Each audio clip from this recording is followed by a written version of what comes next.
Hello.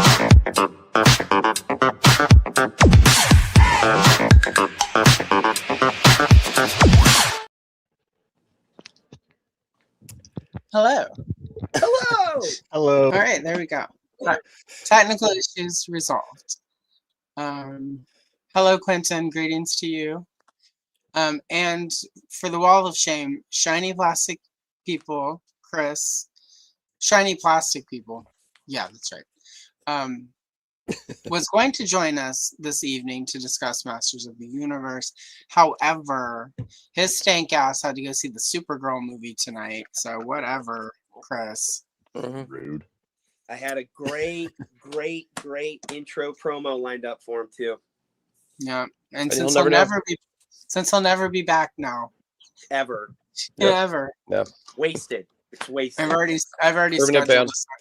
Yeah, no, he's already coming back for a Sunday. Anyway, really quick.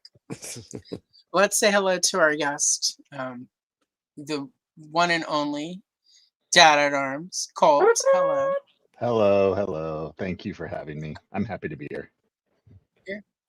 We're happy to be here. We brought you for Shira last year. This seemed like a no-brainer. Also, you're like a super important reporter person for He-Man.org. You got to fly out to Celebrity now. That's right. Yeah, you got to fly out to the premiere in LA with the other influencers, and be super cool. So no brainer. Since you're one of the people who got flown out there that will still return my calls. Yes. Don't you work for one of those people? You do, right? That's true. We're like, yeah, right. Jay, Jay returns my calls. But yeah, so anyway, all that's got locked up. That was frozen. We're back. Yeah, it froze for a second. The computer was like, girl, stop. Anyway, so yeah, we're gonna talk the Masters of the Universe movie. And hello, Rhea Black. Welcome, lovely to see you.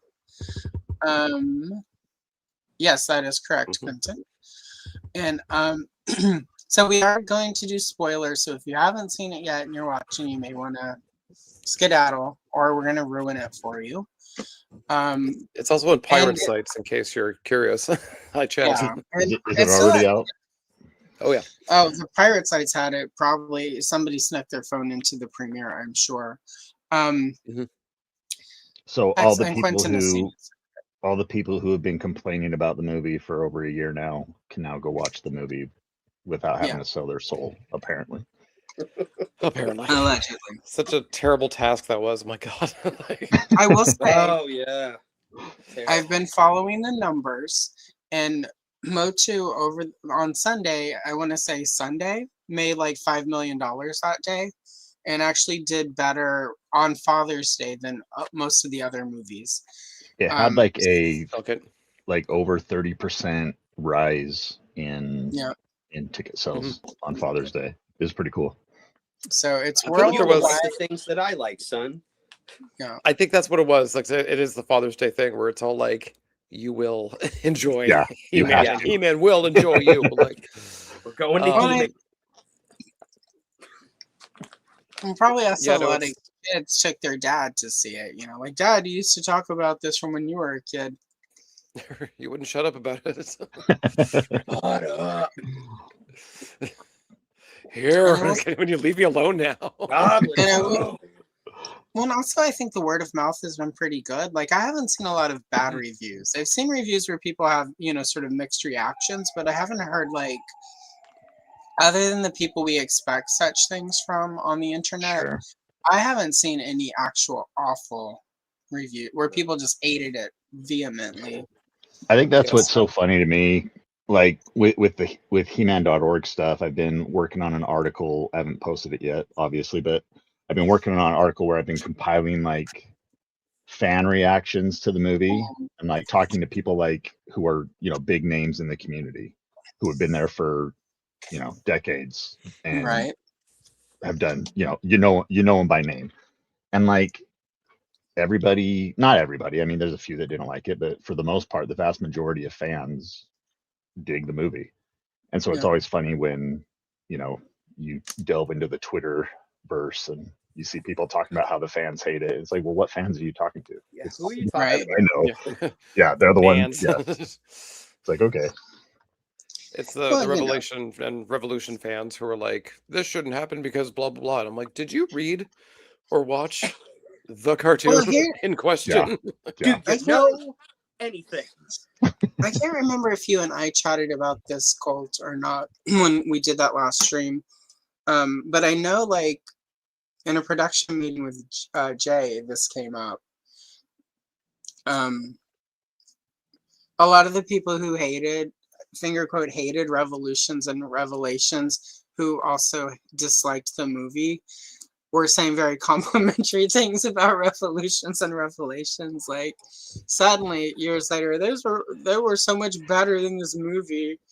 They at least tried to respect us. It feels so contrarian. It's revisionist history, and it's the same thing that happened with the 2000X cartoon. When that cartoon first came out, fans hated it, and now, you know, 20 years later, it's the best He-Man that's ever occurred. And how dare you say anything contrary to that fact?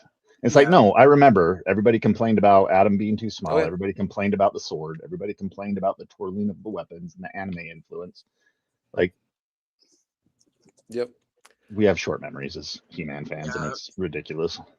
Well, Or just hypocrites, you know. Memory, Exactly. So I remember people talking like that. Yeah. I remember like watching in real time, like it was like a golden age of animation. Because I mean, like I was sort of, you know, fresh on my own. I got cable TV for the first time, so I'm like, I can watch things now, not like a poor that I was. And like it was like that Justice League, Samurai Jack. I was like, I'm like, holy cow, like this is incredible. Like everything coming out was just banger after banger. Oh god, And then to go to the comic book shop and people be like, oh, the mech sword or all the twirling. I'm like, okay, you got me on the twirling, the jumping, 50 feet in the air every 3 seconds, you got me. But everything else, love it. And so it's funny how people now they are were like, a jumpy bunch. they jumped a lot. Like that first episode was like 75% jumping, and I'm like, that's what I was gonna say. yourself. To be fair, they did dial it back, but that first Yes. like 3-part, I guess, you know, the movie origin, there's a lot of jumping and twirling. It's But tough they watch. definitely dialed it back. But yeah, I just, you know, He-Man fans have short memories, or they're just lying out of their asses to support their current opinion. And it's annoying. They need. I also found think, like the really weird thing was, you know, leading up to like once the review embargo lifted and the reviewers start going and they were like, then you had the trade sort of say like this thing's going to be a bomb, and I'm like, the part of my left side brain like was going off about, you know, am I in a bubble?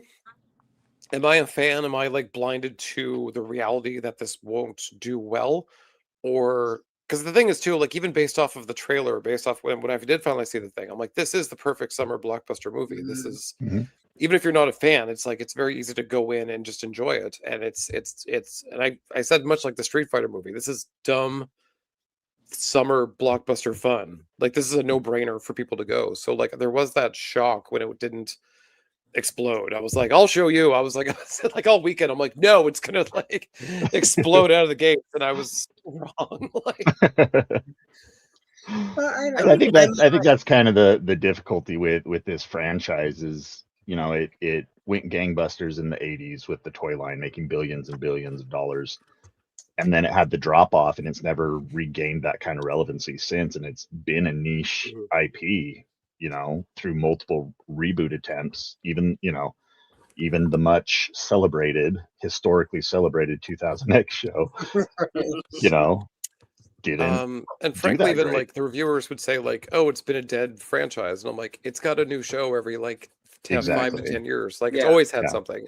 But most of them will actually like they always pointed to the Netflix She-Ra show. That was the one people. That's the underdog. I don't think even the fans know just how big that is. Because if you Google image search She-Ra, that's what you it's get. all that show. You look up Catra, it's all that show. Well, here it's hard to find classic era Filmation She-Ra images. What's interesting is after sort of the option with Netflix ended for She-Ra, at that point, Amazon was talking about a live-action She-Ra series, which a lot of people either didn't pay attention to or have forgotten or never knew about. But to me, it's really telling. We're getting into the spoilers that there was She-Ra at the end, and She-Ra was not only at the end, but it was like big post-credits scene. Like the Orko one was fun. Don't get me wrong. Like that was a fun little. Yeah. But the She-Ra one was the one, right? And then the one at the Evil and Skeletor one was like felt like a tip of the hat to the 87. Because the 87 one had the post-credit scene of Skeletor. But the She-Ra one was, sorry. Sorry, I didn't want to interrupt you. Oh yeah. No worries. Please say. Yeah, I was just gonna say that ending Skeletor scene was I think we all expected that. You know, it's the very obligatory. He's not really dead. He'll be back. It's Skeletor. You can't. We're not going to keep him down.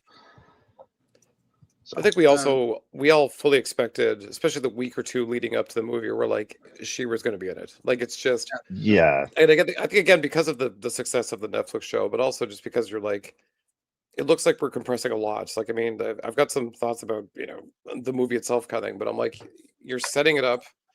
You're going to want to expand this because if you're going to do a trilogy, there's a lot of ground to cover. If you want to get Teela leveled up to sorceress, if you want to get a She-Ra, you have to do these like one per movie. So you gotta bust through it. It's not like a TV show where you've got like 5 seasons to go through this. You're like 1, 2, 3.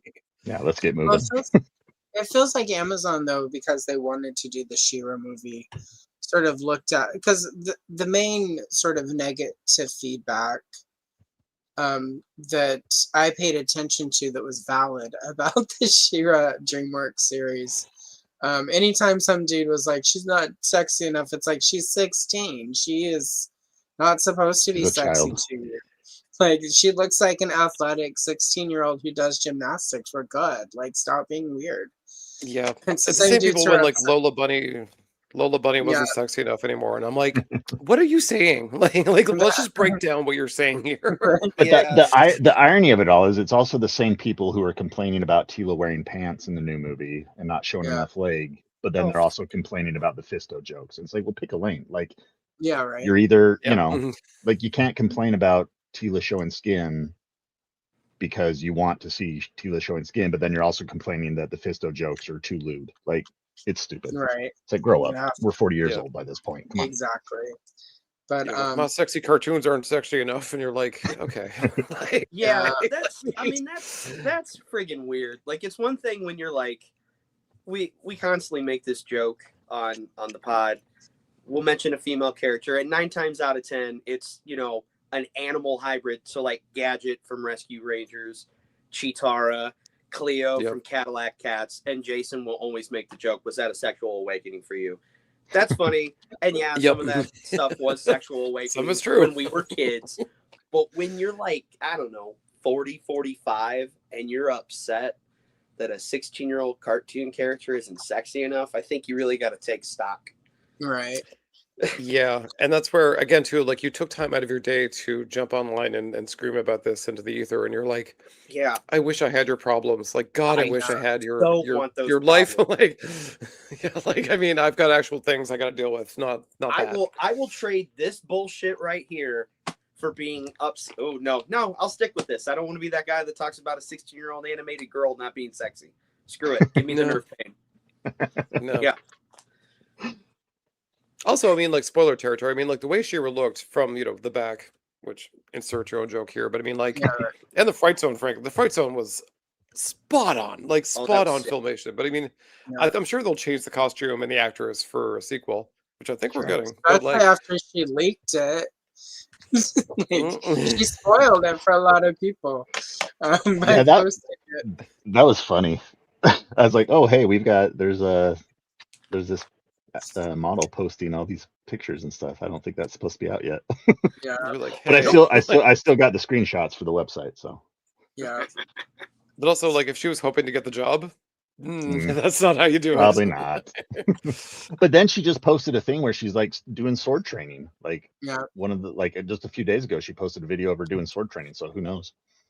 This is very Sean Young showing up to audition for Catwoman Right. in a Catwoman suit. Like, you're like, well, you're crazy, so no, we're gonna give it to Michelle. We joke, but like I opened my door like a week ago and it was Sean Young in a Catwoman suit, like Still there. I'm trying to get cast. It did not fit well anymore. Crazy. It's like no, it was I ordered a Catwoman figure.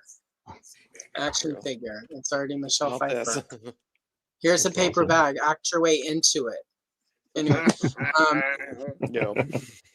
that's to this day, and since you brought up Sean Young, this is your fault, Andrew. But to this day, my favorite movie review ever is from a People magazine when the Sean Young movie "A Kiss Before Dying" with Matt Dillon came out, and the opening line of that, and this is when I'm like, oh, I want to write about movies and media, maybe. The opening line is, "In A Kiss Before Dying, Sean Young plays twins, neither of whom can act." So good. I think we can all agree her finest work was Ace Ventura. Yeah, maybe. It's a little problematic in retrospect. I always love those reviews where they're like, this movie has Sean Young in it, who allegedly is an actress, and you're like, allegedly. She was really good in Blade Runner, where she was robotic and Robot. and wooden and. But even that sucks. I mean, like Brent Spiner can do like wonders as a robot Data, but there's 7 of 9. Like there, you can do a lot with a robot. She kind of just really was there. Sean Young ran so Parker Posey could walk.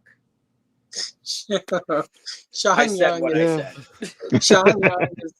is the Gal Gadot. Is the Gal Gadot of her time. I just anyway, Trailblazer. Really respect the pioneering nature of Sean Young. Anyway, back to the point. So I think Amazon really wants a She-Ra series, and I think, and again, the news we were getting about the Masters of the Universe movie was it was a streaming movie. It seems almost originally. I don't know that. I think originally their plan was like Voltron would be theatrical, He-Man would be on streaming, and then there would be a She-Ra series with like the occasional He-Man movies or whatever. And it seems like based on the Motu movie, they decided like, well, let's switch it, and Voltron is now going straight to streaming. Well, and that's I think that kind of plays into whether we'll get a sequel to this movie or not. I've tried going back to find like the actual like early announcements of the He-Man movie on whether it was initially planned to be streaming first and then they decided later to give it a theatrical run. Because if that's the case, then I don't know, I don't know a lot about this kind of stuff. I'm just kind of theorizing, but if it was meant to go to streaming first and the theatrical run was added later, then to my mind, whatever the box office earnings are is just extra to what the initial goal was. Yeah. And And I think it could be like a knows K-pop exactly Demon what they're Hunters doing. kind of thing. Yeah. Or it could be like sort of K-pop Demon Hunters where like, it's, I don't know if it was ever meant for theaters kind of thing, but they kind of just sort of didn't think it was going to be all that great. Lo and behold, it's been the top 10 for like a year now. And I think that's also the metrics too, where it's like Amazon, this is one of those rare things where I'm like, yay, Amazon, like, thanks for taking our money. Thanks for like dodging taxes. Thanks for being an evil corporation. But like, they don't care. They have all the money. With and crappy they have delivery drivers. Exactly. Well, exactly. But also, I mean, like if this was Warner Brothers, if this was Disney, they'd be like, $5 million, get it out, get it out of theaters, dump it on Disney Plus, whatever. Right. Amazon's like, and I mean, like lately they've been sort of talking a big game of like, this is part of our strategy. This is part of our 10-year outlook. So we're making it whether you watch it or not. And again, they're still probably trying to see, much like Dungeons and Dragons, which has been compared to a lot, like, will it see a better second life there? Or even like, frankly, like Austin Powers bombed in the theaters, got a great life in VHS, and then and it's coming back again in a few years. Yeah. So like, we could still get some justice on streaming. And I think a lot of people probably were waiting for that just to be like, well, I'm not going to pay money to go see this, but Right. it It's looked like Sure, a that's fun also- movie. part So of it too. Is it's expensive to go to a movie now. Mhm. Like tickets. Yeah. I think tickets kind of match inflation. They're not astronomical, but you walk in that door and you have a family with you, you have a kid with you. Oh heavens, what you're going to end up walking out of there with. Right. And I could see a lot of parents being like, well, movies are coming out to streaming and I can go buy them at Walmart. Well, a good case in point, and I've used it before, Mario Galaxy. Mario Galaxy is already on home release. Like I saw it, I think it was yesterday or the day before at Walmart. And I think it came out like, what, a month and a half, 2 months ago? Yeah. April. Maybe. yeah. And they had a lot of merch at the time, popcorn buckets and what have you, for when that came out. And even when Henry and I went to go see Motu, we got him the cup and everything. There was limited Motu merchandise at the theater we went to, but he started seeing other stuff there. He's like, oh, Dad, can we find the Yoshi popcorn bucket? Can we find this popcorn bucket? Oh, Dad, you need this, you need that. You think parents want to screw with that? Probably not. Right. I will watch Nope. it at home for $3.99 and have all the snacks you want here for about $50 to $80 cheaper. So I Well, guarantee that's the thing. I mean, that I even go. I go to like the fancy theater with like the reclining lounge, sofa kind of thing, and I get like the room service with like the beer and the jalapeno poppers and all that stuff brought to me. And by the time I walk out there, I mean, I could have gone out to like a circuit party and like blown through like $200. I mean, when I get that final bill, I'm like, Jesus God, like, it was just for a 2-hour movie, but God Almighty, Right. And and I think the other factor of it is that this is, Mattel's main goal is to sell more He-Man toys. Yeah. And Yeah.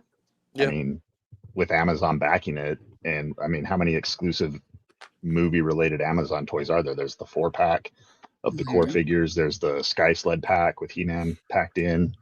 Like, Yep.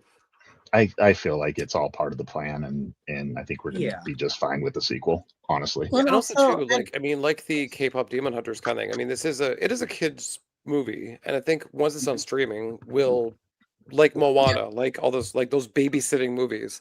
Yeah. I think Yeah. this could do well.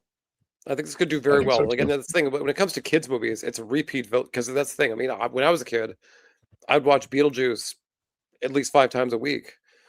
Like it was just one of those things where like once you're like in it, once you're like committed to something, you're like you'll watch that thing till the tape runs out. Like Oh yeah. even the Secret of the Sword, like they dropped it in March theatrically for like and then they didn't do nationwide. It was like regional rollouts with it, with them full well knowing that like come September, the entire movie would be a 5-episode launch for the She-Ra show. Yeah. Because that was sort of to get the marketing money. So I think part of the metric that we're never going to know about because of how Mattel operates and how Amazon operates Mhm. is we don't know how much of the budget for this was Mattel marketing money from their marketing budget and how much of it was Amazon money. And that's sort of wherein like Filmation didn't produce, like Mattel said, here's our marketing money, make some cartoons with it. The reason He-Man ended wasn't because of She-Ra, which is widely sort of said. He-Man ended because at the end of 2 seasons, it was too expensive to produce another season. Yeah.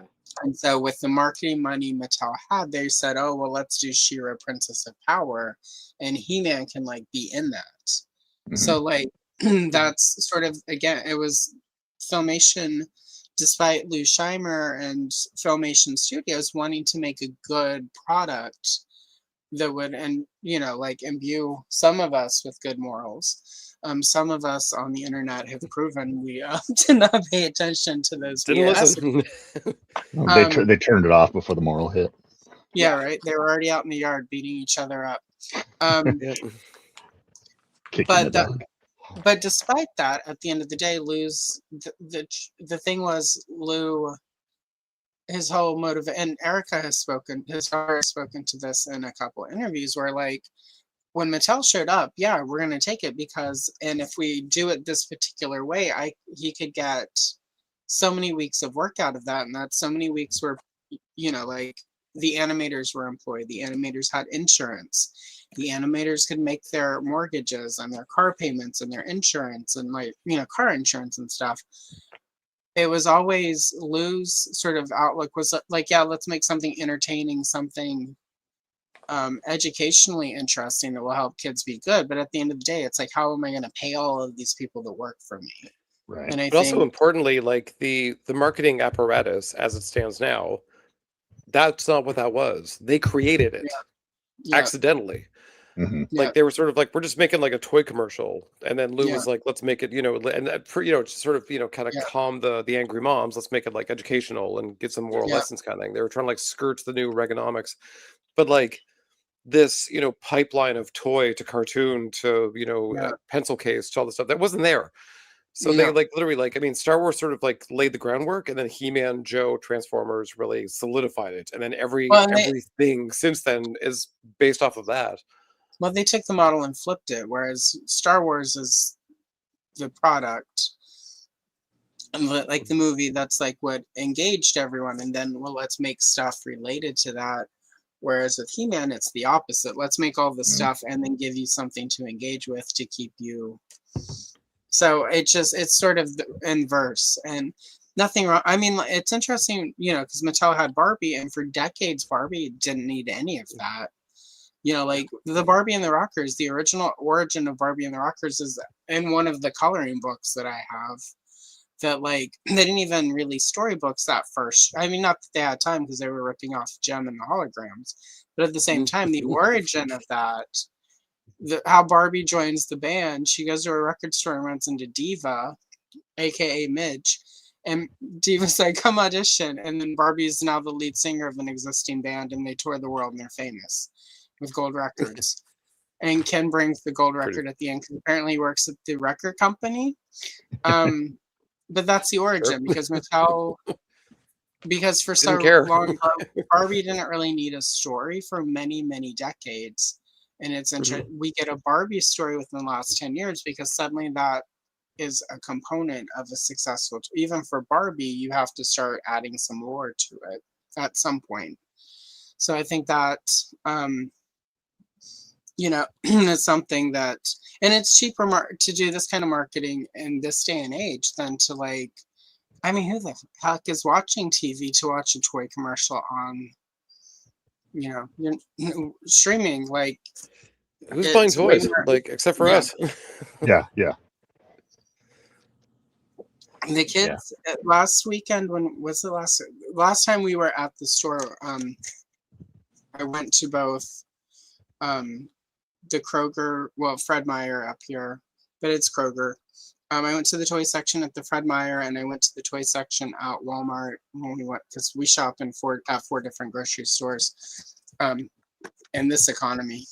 And interestingly, we always hear kids don't buy toys anymore, and each of those toy sections had kids in them. They weren't necessarily buying action figures, but like I did watch some little brat get the last fill the fridge surprise ball that I needed. I'm sure it has the IHOP cake, the IHOP burger thing I'm missing from my set. Anyway, I'm not kids bitter. have like surprise boxes and like little labubus or like gooey whatever, but it's all like, you're like, I got the gold one or I got the whatever. Like they're big into the gambling of it versus the actual collecting of it. It's like the weird Pokemon card pack effect, but also like mixed with the YouTube Ryan's World reactions. Crap. Right. Like it's all kind of tied in with that now. Surprise balls, collect them all, but it like the components of toys are there. It's just it looks really different than what toys are for us. And so I think that's it's just different than what it was. And that's not to say that, like, I guess I'm a good example of this. I have a 7-year-old. He still likes looking at action figures. He still thinks they're cool. He still asks about them. He is also interested in the blind bag stuff, the surprise pouch things, skibbity toilet of it all. But That movie's kids still going ahead. like action figures. They're still into it. So I don't know where this market research is coming from. The kids don't buy toys anymore. That's not exactly true. They just aren't buying what you grew up on. I think the market research is grumpy adult YouTubers complaining about it's grumpy toys. Yeah. Yeah. It's speculation at best. Yeah. Who are mad they can't get Lex Luthor bald in a suit, and they have to get some sort of action. And like the thing is, if Hasbro and Mattel were solely reliant on us to keep them in business, they'd be long gone. Yeah, they would be long gone. Like we're not. We're like, as much as we think we're Legion, we may be Legion. Like it's like 100. Like to that point, I think this is why Hasbro and Mattel have so many of the collector-oriented things as crowd funds. And I think when people say stuff, YouTubers are like, oh, like they should be able to afford all of this. And it's like, I don't think they can, because they actually need to make a profit on this stuff. Or at least break even enough to justify it. And there's none of the retail stores I go to, even at Christmas, are going to have anything like the USS Flag, like Eternia. No, those days are gone. And even then, at the time, I mean, it was ludicrous. Like I remember seeing the Flag and Eternia at a toy store, and even like in the height of like the excess 80s, I was like, whoa! Like it was like picture that in your bedroom. Like it's even you have to walk around it to get out of the room, and then you bump into it because you're half asleep and it's 6 a.m. Your brother I still want a Flag. I keep seeing one at a toy store nearby, and I'm like, it's a coffee table. I could use that as a coffee table. It's fine. But it's like it is the old adage, like the happiest day and the of my life was when I bought a boat and when I sold a boat. So like I just know a Flag fits in that realm where it's like I want to buy that boat, but it'll be so much happier when it leaves my house. The best part about the Flag was like the ship part of it, like with all the like computer panels. So when we took ours apart and we put the aircraft carrier part away, but we kept the boat part, and that was just it was a fine.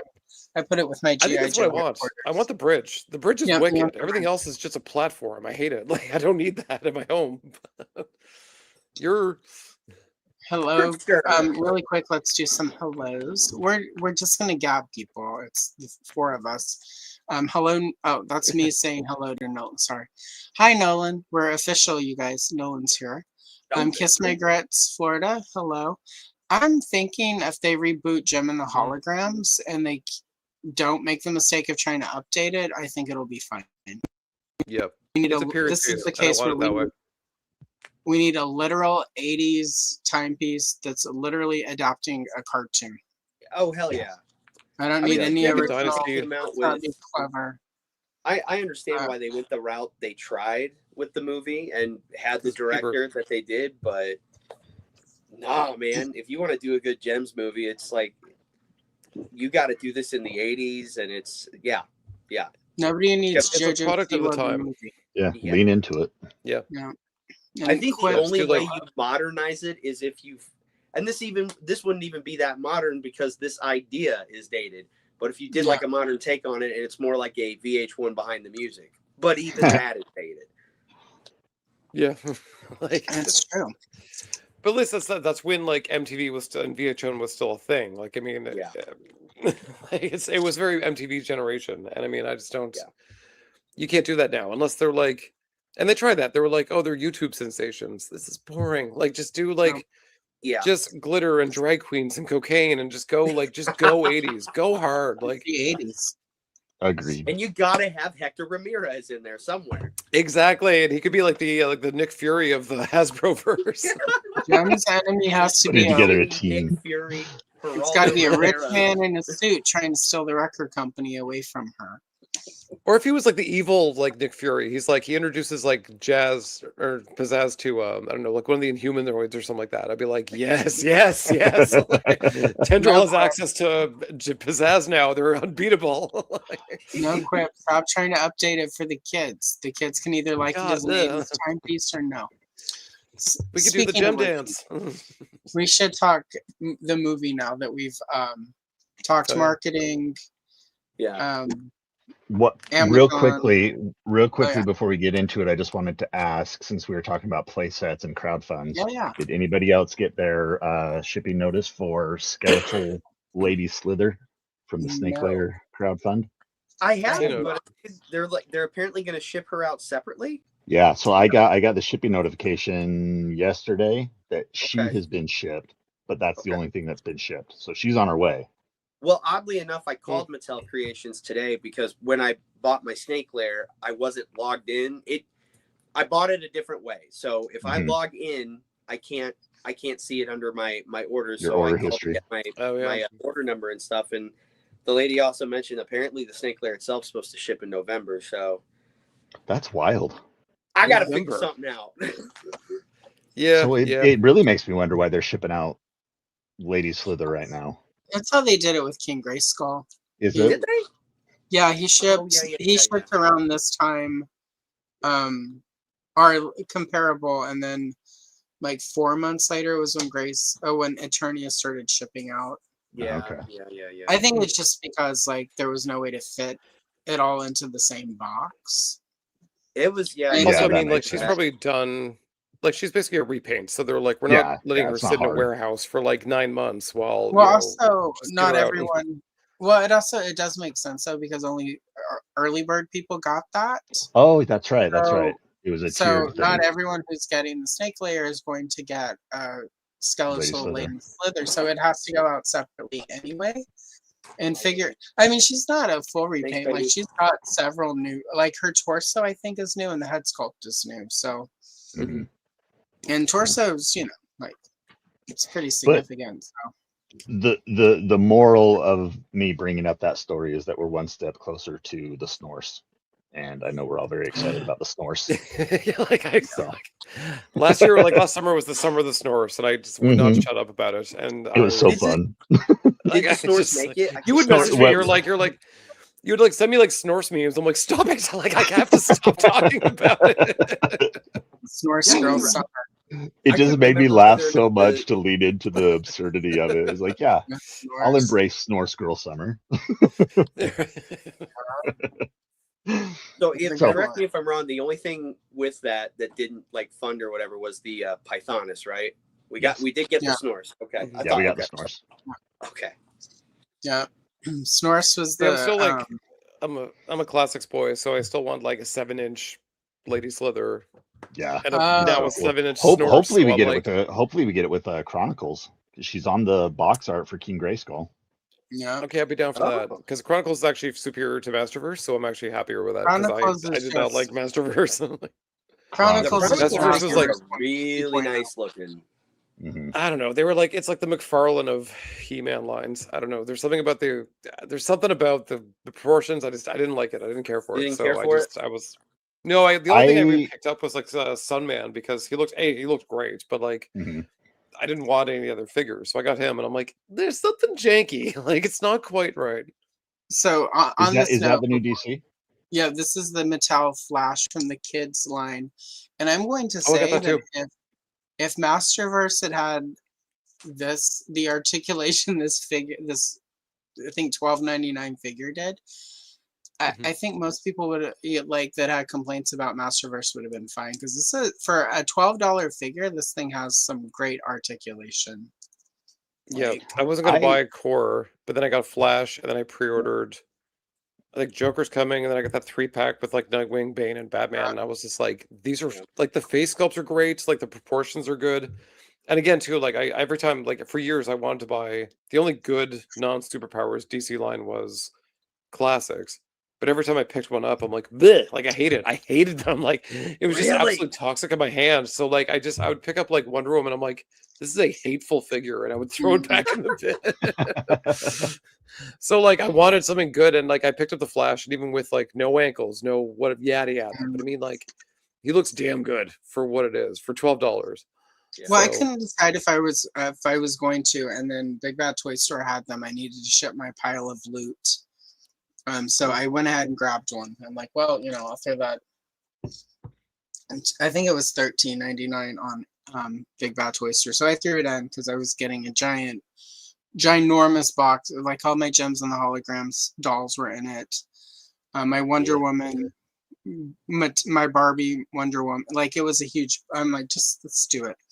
And everything is like pre-order for the rest of this line, and I ordered everything but the Batman.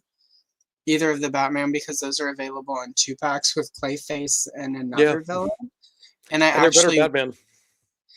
Yeah, so I'm like, I'm not all in for the core line, but like, so far in theory, I'm all in for one of each version of the characters. Yeah, and it's like it's a nice like because I mean like we're getting the adult line like January 1st apparently. Like that's like it is out like the first day of January. Like so like they're just nothing this year. But I mean like as a teaser, as a taste, as something to sort of tide you over in the meantime. Very nice. Like very very nice. They're cool looking. Yeah. And for $12-13 a pop, that ain't bad. That's one thing I'm loving about this core line. Henry's into it, and they're depending on where you go, it is $9 to $11. And the core line sells with Marvel Legends, so yeah. And the faces are really nice. I mean, like the articulation aside, I mean, like they're really nice. Yeah.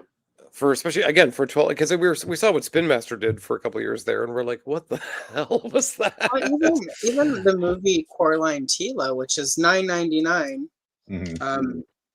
Even the articulation on this is really pretty good. Yeah, the core great articulation on them. Like, and I know people are like, it doesn't have ankle articulation. I hate ankle rockers.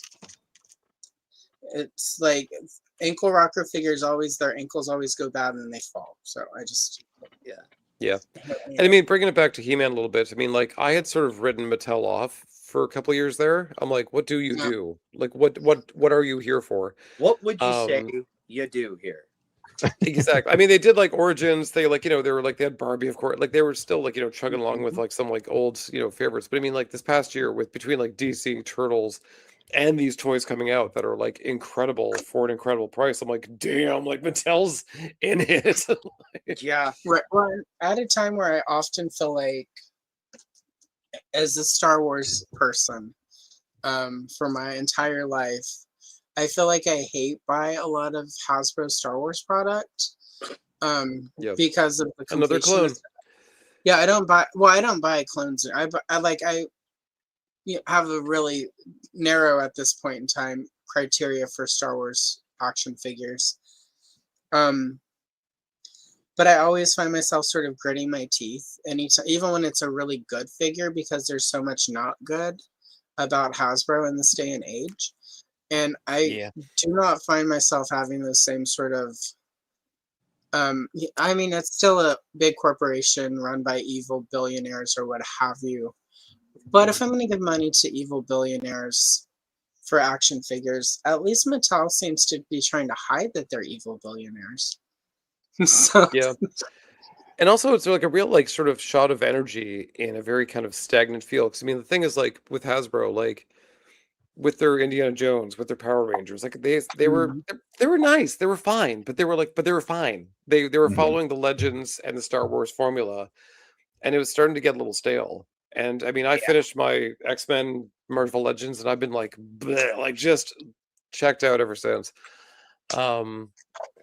Yeah, Mattel really kind of like came out of nowhere. And I mean, and right now I'm like kind of excited to see what they would do with Turtles, despite Playmates kind of running that thing into the ground. I'm like, well, what's Mattel got? And is it in this style of like this articulation, this this mechanics of wrestling? What was kind of cool is we saw the Turtles of Grayskull line that Mattel did, and a lot of the Turtles look great. The head sculpts look great. Yeah. So I'm definitely curious to see what they do with that license. Because I mean, Playmates. I mean, like they've been re-releasing their old figures, which are like way to count on your laurels, but like it would be good to have some like sort of fresh blood. And I think that's even I mean, even frankly, I mean, Marvel's fine. I think where it's at, but like I think Star Wars, they could jump ship too. I wouldn't be mad about it. I feel like the secret, my opinion on Star Wars before we get to the reason we're here tonight. I don't, as long as it doesn't need to be Hasbro for me. Like Kenner is dead. whether as soon as the year 2000 was essentially Kenner has been dead.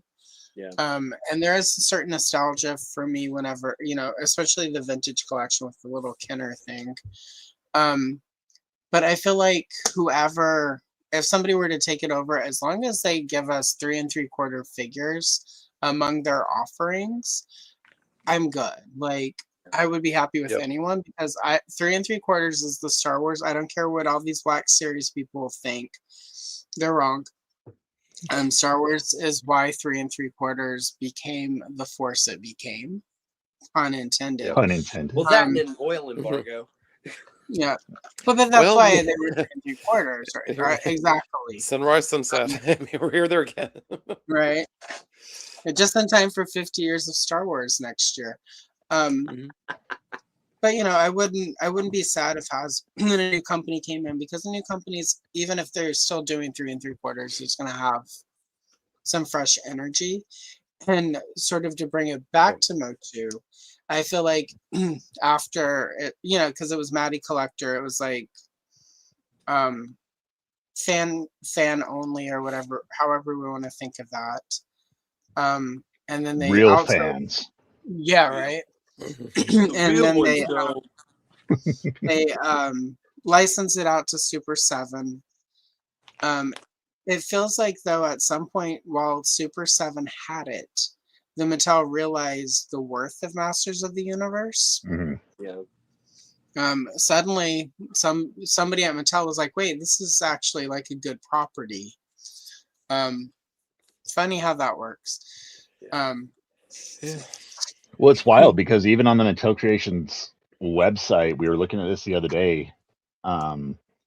They have like a historical timeline of all the different He-Man toy lines over the years. Yeah. And they completely ignore the Super 7 era of classics.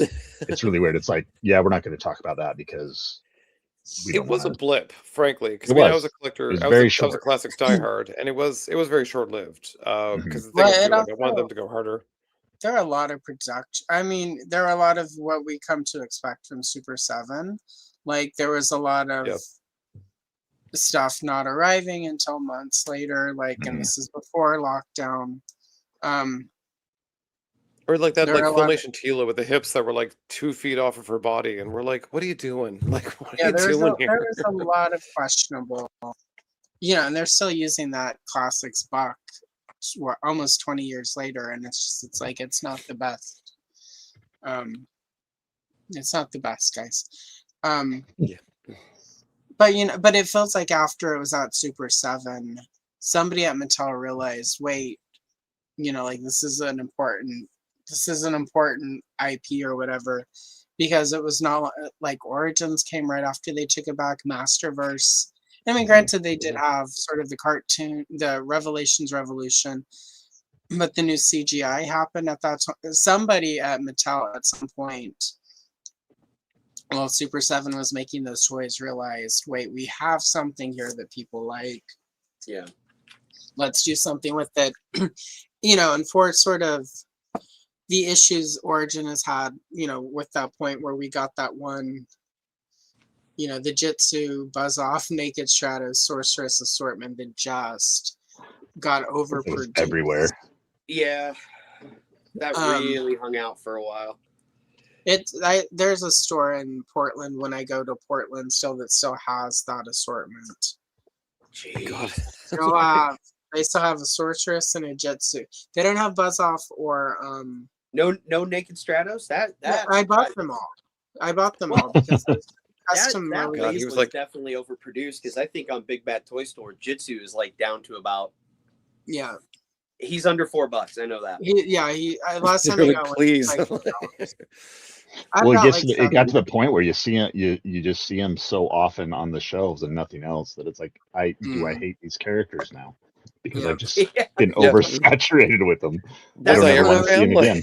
The vintage collection right now, I hate that Faker figure, because there's one Walmart. It is 20 Fakers and a Tila. Yeah, that's how mine is. I've never seen the Man at Arms. I haven't seen Merman. There's no way I'm not going to see I Beastman or lucked Evil-Lyn. into a merman. This is my after beef the with movie. like one of my favorite franchises was Bucky O'Hare, and it was Hasbro at the time, but they produced every figure, one or two per case, infamously. And so Bucky, Deadeye, Blinky, they all went first, and then you were left over with Toad Air Marshal. And so you go to the store and you're like, "Can I have a Bucky O'Hare figure, please?" And they were like, "No, but we have 400 Toad Air Marshals on the shelf that Yeah. nobody wants." And like they're still there to this day, like 40 years later. Like they were like, "Please God, get rid of these ugly Toad figures." Yeah, and it's not just Motu that's doing it. There's a couple just down that same aisle. There's like 10 civilian clothing Wolverine X-Men 97 Marvel Legends. There is oh God, what is his name? Count Nefaria. There is a Count Nefaria on an Iron Man blister card Marvel Legends figure still sitting there. Was he like a black and white costume? Yeah, he looked like Temu Doctor Strange. Yeah, I've seen him many times in the wild. That sucker has been on that peg hook for at least 3 years. I have a picture somewhere on my phone. I'll have to dig for it, but for a while at my local Walmart, there was a Superpowers Dark Side repackaged into the Party Boy Stratos card that was hanging on the. Yeah, I think I sent it to you. It was like years ago, but it was there forever, and I just remember seeing like the two of you. Yeah, it was. Get out of here. Yeah, it was wild. I was like, "What is happening here?" Yeah, but then it also goes into that weird. It also goes into that weird zone of like when there's these toys on the shelves and the pessimistic part of the fandom starts like conflating that with the line's success or fail rate. Right. Yeah. And it's like, oh, well, at my store, there's 3 Tilas that have been there for a while. So that means that everybody hates Revelation. It's like, that's not how things work, man. Like, or the girl every figures store don't is sell, different. which is, and that's the other thing. I remember like I think my very first video where I was sort of like setting the ground rules for the series kind of thing. I'm like, is it true that like young boys are not clamoring for young girl action figures? Yes, of course. Like, let's just be real here, kind of thing. But I mean, at the same time too, like when I see Age of Apocalypse Wolverine from 5 years ago still on pegs, does that mean Wolverines don't sell? Does that mean male figures don't sell? Does that mean X-Men figures don't sell? No, you can't conflagulate the two things like just because you see that thing everywhere. So many different factors. Yeah. Anyway, we should probably at some point talk about this movie. Yeah, it's true. I'm gonna recommend because I like ending on a positive note. Why don't we go around and I can kick it off if that's kosher. What's a negative or a con to the flick? Because no movie is perfect. I'm sure all 4 of us have some sort of critique. I will kick that off because my critiques are very minimal. About the only thing I didn't like was some of Duncan's swearing. That's about it. I think he leaned a little too much into saying ass, and for some reason, I just didn't like hearing him say goddamn. That's my I didn't even notice. complaint. That's it. He also was a drunk. He was me. The drunk part didn't bother me. I'm like, I've been a man, knocked down a peg or two and fallen in a bottle. I get that. Well, because it serves a higher purpose. It serves a higher narrative purpose that is, effective. A redemption arc, maybe? Yeah, sure. But let's focus on that he was a drunk, so that means that it was a terrible character in the movie. Of course. There's no character growth to be had in a story. Exactly. He even almost gets an F word in there, and he gets cut off by like missile fire or Roboto saying something. I mean, frankly, they should have, because I mean, but there was like 7 different fisting jokes, and I'm like, whoa! Like even I was like, whoa, that's a lot. Let's take it down a notch, guys. Like what? That, cool, that it's cute, but like me. I think I was just like, all right, calm down. Yeah, like it wasn't like I'm offended, but I was like, that's a lot. Like it just keeps going. Well, it's just the thing where it's like Well, yeah, and it's just that thing. It's like, no, we heard the joke the first time. We don't need to repeat it 3 times. Like, we get it. Yeah. We Well, got it. that's the rule 3. In comedy, the rule of 3. The first one lands. The second one's kind of funny. The third one's extra funny. So, Oh, yeah. it's Fair true. enough. Fair enough. I will say my one gripe, and we saw this in the trailer, so it's not like it's any kind of like, surprise. But the fact that like there's a little tiny bridge from Eterno's Palace to Castle Grayskull, I was like, Mhm. Eternia's a big place, and I like the bigness of it. So like the fact that you actually smush these two things together, like it just, and I get why they did it, because like you can't have, you needed for the plot a quick escape for Adam kind of thing. I Yeah. get why it's You done, needed and there was the and I also active like centralized.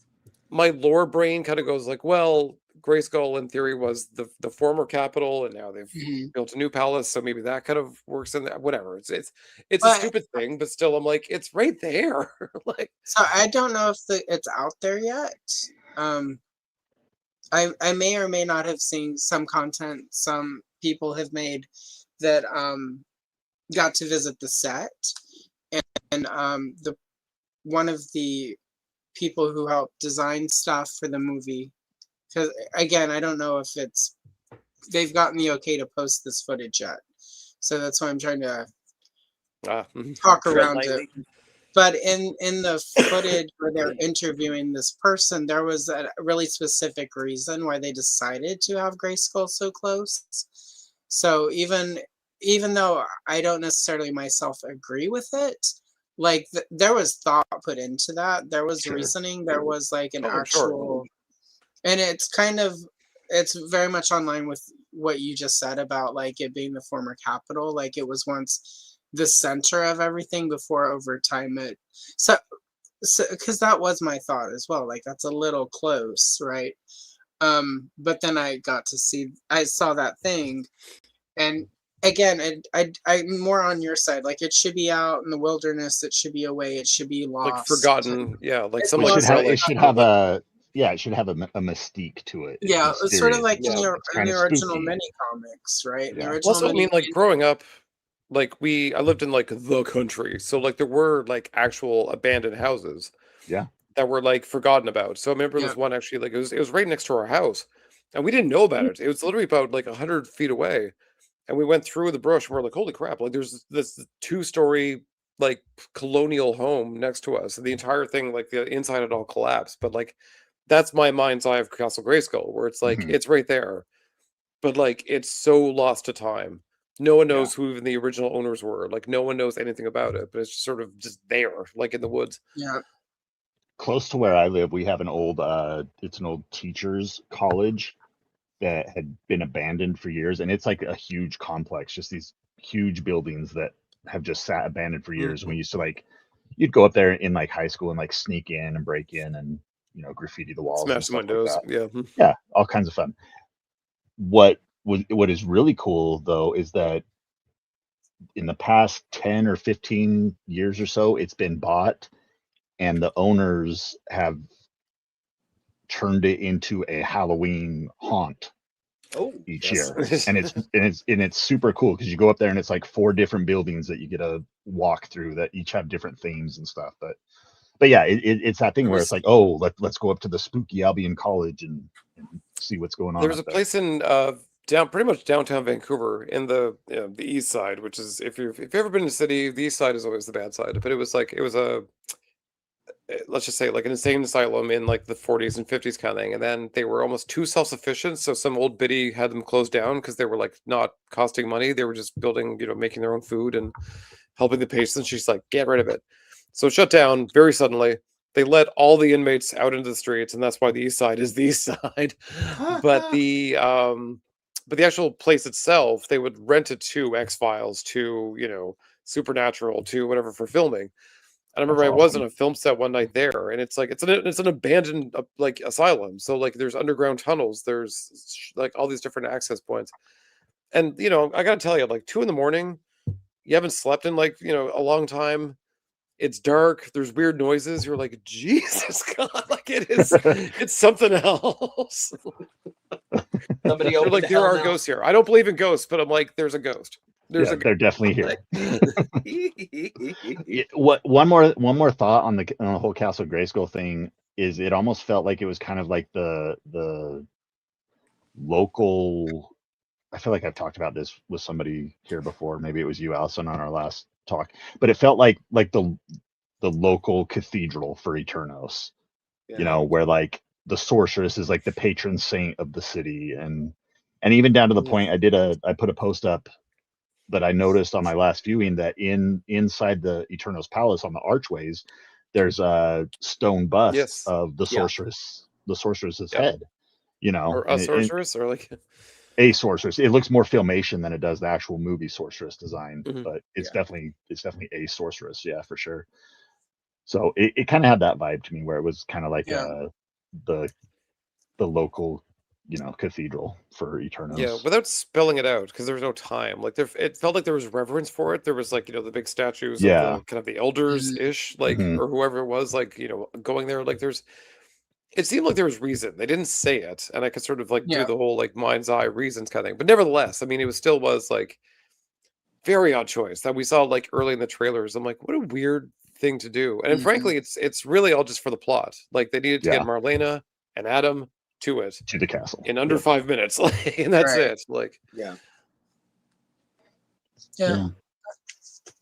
So I guess for like gripes about the movie, I think for me it would be, you know, I liked the humor in the movie, but I also feel like some of it undercut some of the more emotional moments to the point where it didn't quite land like I would have wanted it. And one of the key points is the moment with Prince Adam, where he's kind of in the dungeon at Snake Mountain and he's rallying the heroes to, like, you know, break out, and he's having this big moment, and it just keeps getting undercut by jokes about, you know, they get his name wrong, you know, they don't know, you know, he asks how much do they bench, they don't know what that means, and it just kind of felt like, well, this is the moment where Adam can shine and be seen as heroic even when he's not He-Man, where we kind of get to see his spirit shine through.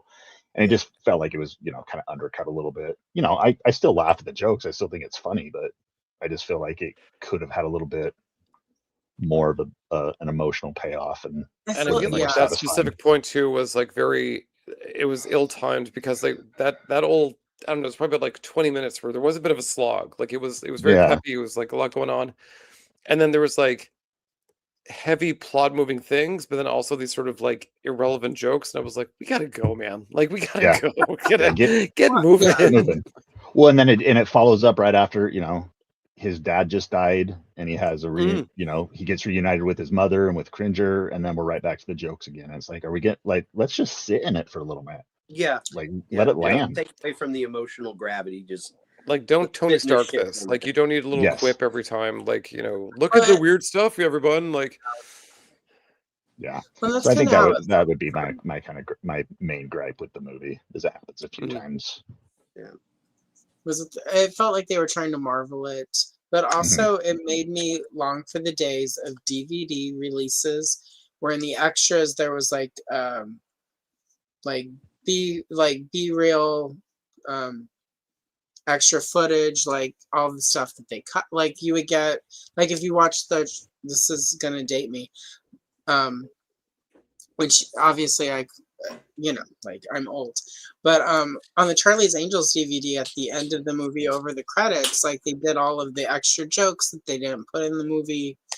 There were bloopers on set stuff. It felt like a lot of those jokes, if we lived in the days where like DVD releases still had a ton of bonus features, they would have edited half of that out, and it would have been like DVD extra features, and that. So, and that will tie into sort of one of my my critiques about what I didn't like. I've got two things I didn't like, and it's the humor of it, but it's because it feels like some of the jokes were good, and you need jokes to break tension, but it felt like they left everything in there. It does feel like maybe if they had, I know that some people saw test screenings of it. I'm curious how much of the joking was like if anything got removed, and if it was the test screening, people were like, it's great, all these jokes are great, so they left everything in. But it does Or feel like a adding it. lot of that would have been great DVD bonus features. Yeah. And kids, go find an old DVD from the 2000 to like 2010, and Well, there were some great Mhm. bonuses on there. hopefully we'll get that extended cut that people keep talking about, because there is footage out there of cut Yeah. scenes, like, battle scenes Yeah. of like the evil warriors storming the Eternal's palace and having kind of their little moment where they're each Yeah. highlighted and fighting. And then, I mean, Which we don't see any of Mossman. Mossman does nothing in this movie. Yeah. he showed up and I'm like, were you here the whole time? Like, I was Yeah. shocked. Like, And I then was he's really a puddle. disappointed. where did you come from? Yeah. Well, and that and that ties in, I think, to the jokes, because like I felt like the movie went a little long, and you could have trimmed those jokes and it would have shortened it by seconds, but it would have felt tighter. But at the same time, you also could have, if you wanted to be that long, edit out some of those jokes and give us more of the fight scenes, because I Right. think, and that this does tie into like my other sort of critique was, it felt like, as a fan of Goatman, boo. Yep. I knew it. I called it. I called it day one. I'm like, he's dog meat. But I He's also knew, dog meat. I also That knew boy's like somebody's dead. got to die. It'll be Karg and it will be Goatman, and Yep. and Mossman, because they kill Mossman in every thing for adults as well. with a joke from Skeletor Yeah. to go along with it. Yeah, in the but in the not what I'm really glad didn't make it into the movie. Sorry to keep interrupting, but no. in the junior novel of the book, we get the mulch joke, but right before that, we also get the smells like pine joke. And I'm so glad they didn't have that in the movie, because I'm like, we just saw this with Revelation. They did the exact same Yeah. thing, same joke. Yeah. And everything. Also, I was gonna say, did anyone when they were in the prison and they were getting out and it stank down in the dungeons? I'm like, was that a stink or a nod, or am I I felt crazy? 'Cause I'm like, every I you know thought that's it, what we were gonna it's see, it's the but- dust, Mhm. but people are like, the reactions the characters are having to this dust, like they're puking, they're holding it's very it, like 2000X, where like there's a whole it stink felt like a episode. stinker. I Yeah. thought Stinkor was I gonna was like, Yeah. he's show up. coming. It's like, Yeah, and I then really it thought we were doesn't. gonna get him when that happened, but no, it's just dust. no, It Yeah. felt like that There's- was the original intention, and then they cut it. Like, we can't get the costume right, as we saw with Merman. Right. Ooh. But then cut Woof. it all out. I mean, it's the sort of, it's the storm. Do you know what happens to a toad when it's struck by lightning Yeah. thing? Yeah. Like in the original script, there's all these puns about Toad making, like, do you know what happens when Toad does this? And they cut it all out, but they didn't cut out Storm's line. You should have cut out Storm's line, because it sounds ridiculous as Right, it because- stands. Yeah, because Well, all the that- other stuff is. And That then was it a even bad line. takes away from the cool needle drop of Princes of the Universe, because like you start the song and then you got to stop Mhm. for them choking on dust and then go back into the song. It's like, no, just cut that out if you're not going to use it for anything, and just let it Yeah. play out, because it works better, But See, even just like a cameo. I mean, Merman had a cameo. Like, you could have just Yeah. done like a skunk man. That's fine. It's fine. Again, like, I also did not. The Orko action figure we're saying is amazing. I wish He's that's the cool. Orko we have. Somebody in a chat I was watching was like, that doesn't look like the Orko in the movie, and I was like, thank God, thank Yeah, God. like Carl. that was. Oof, Woof. it was rough. it's one of those it's like a little- cursed I cursed think images. Orko could have been massaged a little bit. Yeah, a little more time on him, because he Yeah, came on screen. I like- was just like, "Whoa!" Like, it's a lot. Look, kids, it's your friend, Times Square, New York, Orko off-brand. Made my own costume. I was with Cool, my though. friend, and we're both big DC Comics fans. Right. He's like, what do you call him? He called him Ragman. Like, and he knows Orko. He's not like he's like my age kind of thing, but he was like Ragman. It's Ragman. I'm like, it is Ragman. It's just dirty, gross, floating dude. Like, the No. moment was saved for me. Like, I agree with everything you guys are saying. He looked awful, but Yeah. I sitting with my 15-year-old son, whose favorite character is Orko, and seeing him just absolutely delighted that Yeah. he's in the movie, well, yeah. Yeah. And there is that. Like, it smoothed a lot of things over for me. yeah, like, Mhm. well, there are a lot of people who are like, if Orko's not in it, I'm revolting. And I was just like, hold up, Carl. One, Calm down. I never liked Orko as a kid. It wasn't until 2000X that I'm like, yeah, he's not that bad. Mhm. And then Revelations redeemed Orko for me. But as a kid, Mhm. even though I had the Orko figure, I'm not a fan of the Filmation, like, comic like Madame Raz and Princess of Power can also just like drop off a cliff. Yeah. I mean, Orko. Actually, I didn't like Orko until actually like say what you will about Scott Nudlik, but I mean like the classics bio of him, where he was much like the original 2000X Orko, the Oracle or whatever. Like Orko was more of a spy for the overlords of Tralla kind of thing. So he was sort of posing as this bumbling fool. And posing as a jester, but he was actually like feeding information to like higher powers to like give celestial people heads up what was going on here. And I like that aspect of him, where he was actually like quite clever, quite an impressive, incredible magician, but was just playing the damn fool just to sort of do his side mission. I was like, this is for me. Like, this is my jam here. Well, and to this Kiss My Grits, I feel like listening to Travis Knight talk about it, it sounds like that was in the script. Like, this is where we could fit Orko in. It feels like, because there are a couple of stories he has told since the movie has came out about things he wanted that they weren't sort of down with. And then after the test screening started, some of the executives started getting fan feedback, realizing, oh, wait, people actually want this thing. So I feel like this is like you're 50% right. I think it was probably in the script, because I think Travis is a huge fan of Mal. It's clear from the movie he made that he really loves Maltoo. Yeah. He talks about this movie. No doubt. His knowledge of it. Like, I've seen a lot of interviews. He's like on it.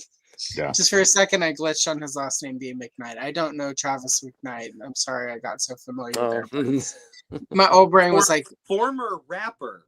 Yeah, former rapper, Travis McKnight. Former. What was it? DJ Cracker Fresh or I don't know. I don't know, but I mean, the dude could spit hot fire. My old DJ name was DJ Superstar Princess Puffed and Stuff. Anyway, so 50-50. I think it was in the script. I think Travis McKnight wanted it. I don't think it necessarily got filmed or got completed. I think maybe it was like, we're just not going to do that. I think early feedback, because I do know it was not in the test screenings, to my understanding. That and She-Ra were not in the test screenings. The other thing is too, like, I generally I'll wait until I see the script, because I write on the side too. So like I'm always very obsessed with the writing and the sort of the first draft to the final edit kind of thing. But like, there's no room for them. Yeah. There's barely room for Battle Cat. There's barely room for Roboto. I mean, it really was like you had a lot of. It's a massive cast, and you can sort of do more in later films kind of thing. But I mean, like, I wanted Stratos, I wanted Merman, I like me, like what I want kind of thing. But at the same time too, there's no room for them. Yeah, there was barely room for Mossman. There was no room for Stinkor apparently. What fits the narrative best is what it comes down to, and like obviously he would have been annoying. He would have been I think, well, and if they would have put Orko in it, then Roboto would have had to been cut, because they would have been serving kind of the same purpose. You know what I mean? Yep. But like it gets back to that thing where like you see so many fans complaining and when they say that the movie is bad because it didn't include X character. Right. It's like they're not going to please everybody on that front, and you got to they're not like Stratos isn't a main character, Buzz-Off isn't a main character. We need to focus on the core trio of heroes, the core villains, because that's what drives the narrative. It's not what's going on in Avion. It's not what's going on, with the Adrenids. Like, meanwhile, the elephant Meteorb is my favorite character, and if he's not in there, fuck everyone. I mean, like, then it's a flop. Just the Meteorbs, like, how dare you? Yes, Meteorbs are crucial parts of Motu. There's not enough Stone-Dar in this film, right? Man. Well, and again, like, I think. Yeah, that's why I liked the Goat Man was there, because he's a really deep cut. But he's also perfect because you need big ugly monsters. The death of it, there's some stakes, right? Yeah. Mossman mishandled, and you'd like that. I think that death, if we get the 3-hour original cut, I think that death will look a lot, narratively will be better. I think so too. He also can Although I have regenerate to- for the sequel. Yeah, he's a Yeah. Hellion. I was gonna say, He's I'm like, not I have to dead. believe that Trapjaw's not dead because I am a Trapjaw fan, and he's Yeah. like one of my top probably 3, and I'm like, I don't- have heard that don't. he's. Yeah, I have heard that is correct. He's not dead. Yeah. He'll be back. Okay, I'm like, whoo, because like also He he was will be back. incredible. We haven't got to like the real positives yet, but like Mhm. Trapjaw Well, was yeah. perfection. Mhm. Facts, No. like just Yeah. perfection. Yeah, he was Well, great. that's a good segue. Those are my negatives. So if everyone I was else just is gonna done, say, we yeah, can that's a good segue Let's move into to what are the gushing. positives. Yep. I have both. I have both a complaint and something to applaud, and they're the same thing. You and start. it's- You know what? You start us off. I'll start it. Start us off. I'll start it. I'll be right back. I felt like it was a personal attack against me when Tila friend zoned Adam when he was going in for the kiss. But it serves the narrative better. And I don't want to see that relationship rushed just for a cheap, blockbuster movie, guy gets the Yeah. girl moment. Because it's to me, and I'm gonna gush about this because these are my top 2. It needs to be a well-developed relationship because of what it means lore-wise. You have the two people who are affected most by the secrets of Grayskull regarding their destinies, and their connection because of that kind of deepens that bond between them. It needs to be something more impactful than just a kiss after being reunited for 15 minutes. You know what I mean? Of course, right. I want to see him kiss. It needs to be earned. Yeah, it needs to be earned, and it needs to feel impactful. But what I did like about it is that it planted the seeds. There is obvious attraction there. They are into each other. They're just not ready to take that step. And those actors have in the behind the scenes, the marketing stuff. It's off the charts. Oh yeah, they've got great Their interviews. chemistry.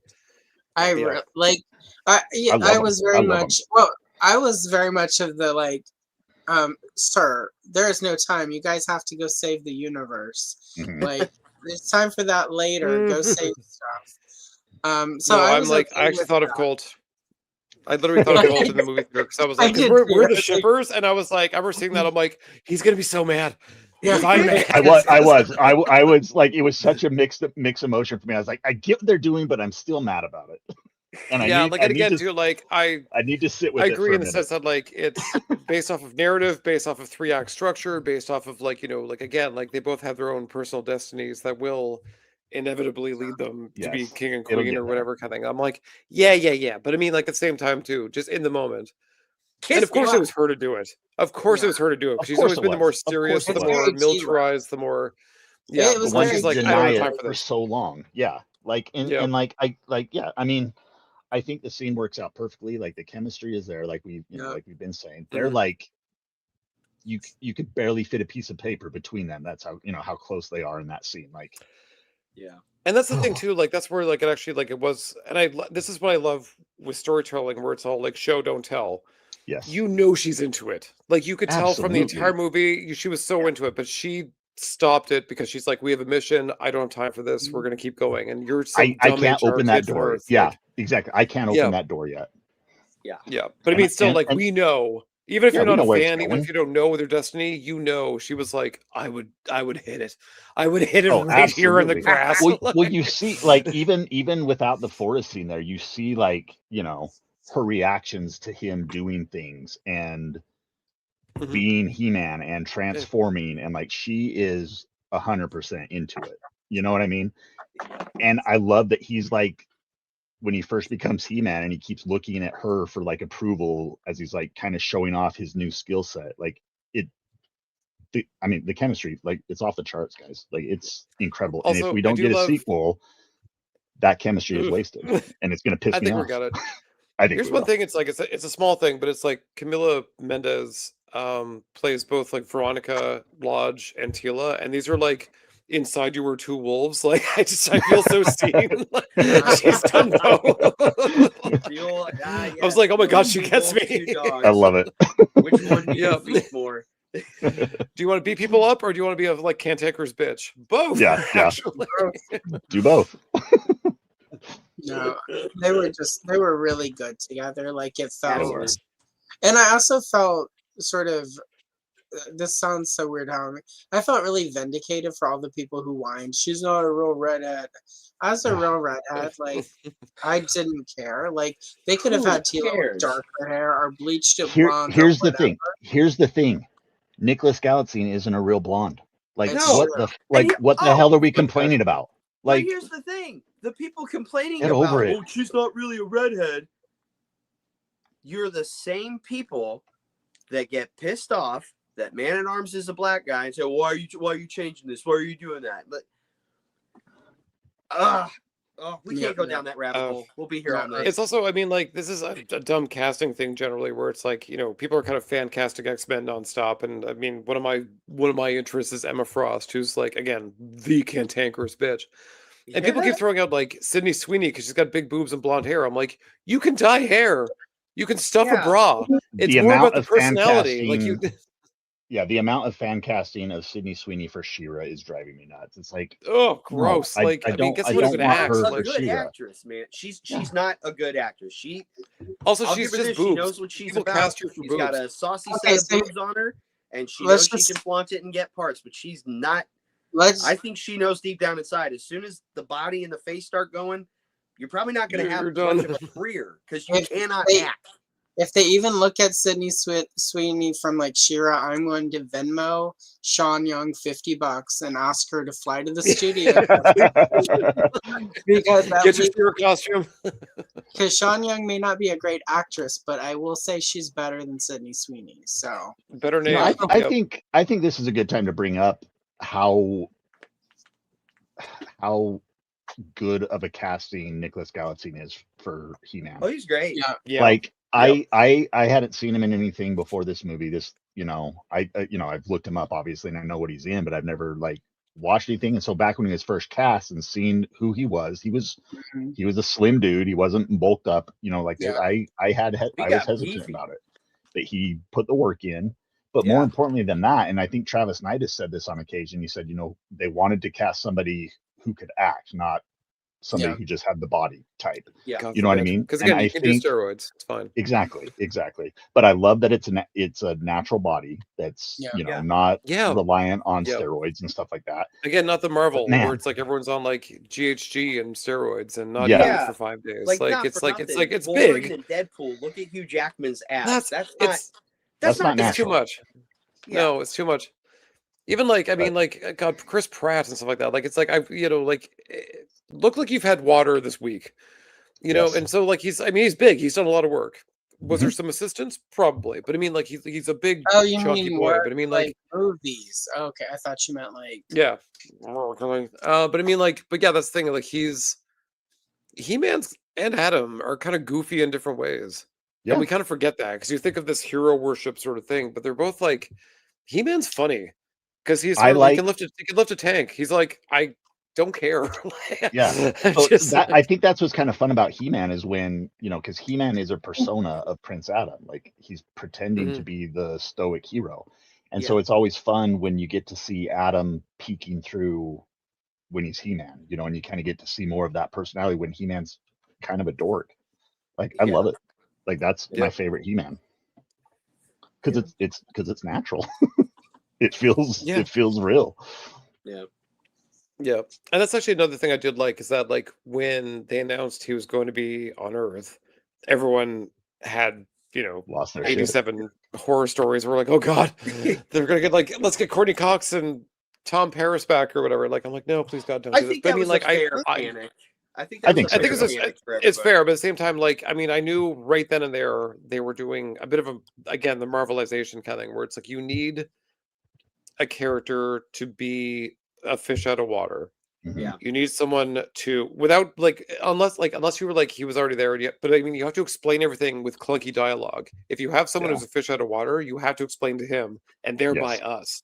Yes. So it's a very cheap narrative decision, but it worked in its favor. And again, because Marlena's from Earth, it made sense. Like it was an easy out. Yeah. And I thought the Earth stuff was actually pretty fun. Like Yeah, it wasn't it bad. wasn't too it wasn't long. We're on Earth for No. what, 15 No. minutes? I'm gonna say you're on Earth for about 50. You have a date scene, an apartment scene, The gym gym, scene, office scene, and then all hell the breaks comic loose, book. more or Yeah. less. Mhm. So I thought it was great. I liked it. yeah, They I could think still be the that Earth stuff was Oh, fun. I would been love that cool. actually. That's another thing. The book, I'm going to reference the book again, the Little Junior novel. It does say that Adam was found by a family that took him in, and kind of a foster situation Mon thing. Potkent. Yeah, basically. Maybe it's Mr. and Mrs. Powers who took him in because they're still smarting over the loss of their daughter Evelyn. Yes. What if it was? Did you guys see that rumor that was floating around forever about how part of the Earth stuff was going to have Evil Lynn disguised as Adam's college professor, keeping an eye on him until he found the No. sword or something? No. Like, it was floating around the group, and I'm like, where is this coming from? Like, who's making this Right. crap up? Yeah. It Well, was because they wild. were like they did the whole like 87. You know, they're like, we're doing all this Earth stuff, so we got to do high Mhm. school shenanigans, and no, it just Yeah. I would although say another. Oh, go ahead. I was just gonna say for me, my my favorite part of it all,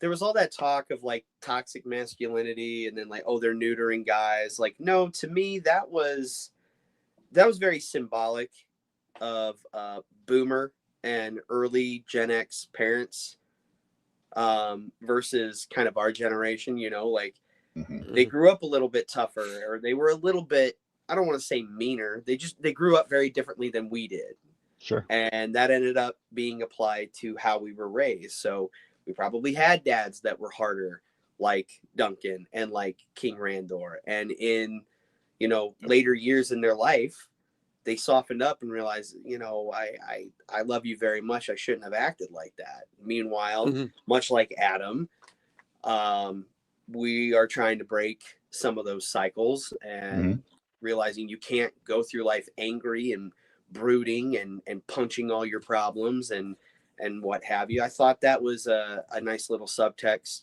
especially between when Adam and Rand are reunited. I thought that was some really nice subtext there. I really, very personal reasons, I like that very much. But honestly, the biggest thrill was watching my son get excited and just seeing him and his older cousin high five during some of the action scenes and the Yeah. transformations. Like that to me felt very special.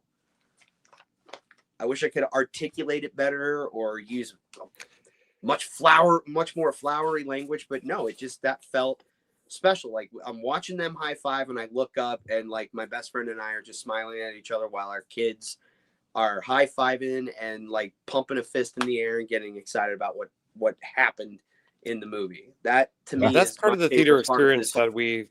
that I feel like we lost. Because I mean, like one of my favorite moments in theaters ever was like Star Trek Generations, which is like not a good movie. I've probably told the story 1,000 times, but it's like, yeah, the Enterprise destroys the Klingon ship, and like basically some guy in like the third row jumps out of his seat and he's like, "F you, you Klingon bitches," and everyone jumped out of their seats. We're like, "Yeah!" Like, and it was just it was this communal moment of like, "F you, you Klingon bitches." It was incredible. That's awesome. That's what was really fun about going to the premiere. Was the theater was loud, and there was like clapping, there was laughing, there was cheering at all, like the, you know, kind of the key moments, even like the key character moments. Yeah. Like there was a lot of good fan response, so much to the point where like it was hard to hear dialogue, and so I Yeah. was like, I got to watch this movie again just to catch things I couldn't hear. Yeah. But it's just like know, that's like, I love that experience. So that's such a well, I remember good during experience. the Shearer sword forming kind of thing, there was like a guy with like incredible voice who should work in animation, but he was like 50 feet away from me, but I could hear him being like, "No." He was like, you could hear his voice just go from like low to super high for like a real like 30 seconds, and I was like, "It's happening." Yes, yes. I think, Yeah. well, you know, to your point, Colt, like I think the last time I had any kind of experience like that in a movie, like that kind of communal experience and like people with you getting excited and people you don't even know getting excited behind you, I think was Avengers Endgame. Yeah. That's the last time I Yeah. remember the whole room getting excited. Yeah, having that moment, you know. Yeah. And you just like, there's plenty of times where I'll go to a movie, you know, especially if it's a movie I've been looking forward to, and when it ends, like I'm like, can I clap or is that too dorky? Because like I'm excited, I liked what I just saw, Yeah. but then like everybody's just kind of getting up out of their seats. I'm like, yeah, okay, I won't. Yeah. You know, and so when you get to have that experience, it's really special. Yeah, Yeah. exactly. And it was, I think that's one thing that was nice about it, because let's use Marvel as an example. I mean, it's been phase 3, phase 4, phase 5, movie after movie after movie after movie, and it's almost like just being part of a conveyor belt. And I feel like some of that magic of going to the movie, I feel like it's kind of been lost. Like it's more of a trudge, and we got to do this, and like, okay, it's over now, we're just gonna leave. There's no like, man, that was awesome, or what have you. Like, I feel like a lot of that shit's gone by the wayside. So like when you have a movie like Avengers Endgame, however many years about 7 years ago, and something like Motu, where like you have a strong fan base and you're all in the same room and you're having that kind of visceral experience and that kind of emotional response to it. It's nice. It sadly makes you nostalgic for, like, I don't know, 10 years ago. I now that I'm thinking about it, though, I think the last time I had that kind of experience was when we went and saw the Minecraft movie, of all things. Like, Oh, really? in a packed I've theater heard, full of like a theater full of teenagers going wild about screaming. Yeah, like I have no idea what's going on. I don't play Minecraft, but my kids are laughing and loving it, and everybody else around is enjoying it. Like, Yeah. I have no context. I have no idea what's going on, but I'm very happy to be sitting there and witnessing this because it's But I cool. love that this And is the I want that's people the theater like, energy. Like yes, it makes it better. Like that's it's why fun. we go to the theaters. Yeah. Like it's Yeah. like not to be like an AMC spokesperson, but like like we come to this place to laugh, to cry, Hey, like all that. I'll take you over Nicole Kidman any day, buddy. I get a little push-up bra. But I mean, like that is part of it. I mean, like, and even with your friends, I remember, like, like I took my friend to Star Wars: A New Hope. She'd never seen it. This is like the special editions, and she was kind of like not into it. And then as soon as like Princess Leia grabbed the gun from Luke and shot up the detention center, I mean, like she lit up and she became a fan like immediately. And like I saw it like in real time. She was like, "Whoa!" Like I didn't know this was an option. That's awesome. Yeah, it's just fun, and like there are a lot of really good moments in this movie. I think, it speaks to us. Kind of back to what you were saying about like the Randor moment between, when they're reunited, like, as a father, like it is very effective because I know how I was raised. My dad was a hard ass, Yep. Really, I mean, I'm a farmer. My dad was a farmer. My grandpa was a farmer. And so working your ass off every day is just how I was raised. And there wasn't really time for any of those moments. And so as a dad myself, I'm trying to change a little bit. Yeah, I still want to instill in my kids a good work ethic, but I want to do it a little bit more gentle. I don't need to fly off the handle if something goes wrong, because things are going to go wrong. That's how life is. How do I react better to be that? afraid of me. I don't want you Yeah, exactly. Yeah. You know what I mean? Also, like, And I mean, it's like, does everything need to have this big reaction? Like, just be Yeah. more chill. Like, it's, you're like, just- do I need to get mad about this? Not really. Not really. Yeah. It doesn't change anything. I mean, But like we're to see, human. I think I was gonna say we're human. Every once in a while, you're gonna have a bad day. Actually, I'll give you a real good example that happened I think it was last Friday. So like anybody watching, I've been like moving my arm a lot. You see, I have pinched nerves in my back and in my arm. And oh heavens, last Friday, little Henry Charles, he had a foam bar that came with a Superman set, so you can pretend that you're bending it. And he's swashbuckling around. He went to hit me in the tummy. He didn't hit me in the tummy. And down I went. And yeah, I swore and I yelled a little bit. And I calmed down. I was like, I'm sorry that I got that mad, but honey, you hurt me.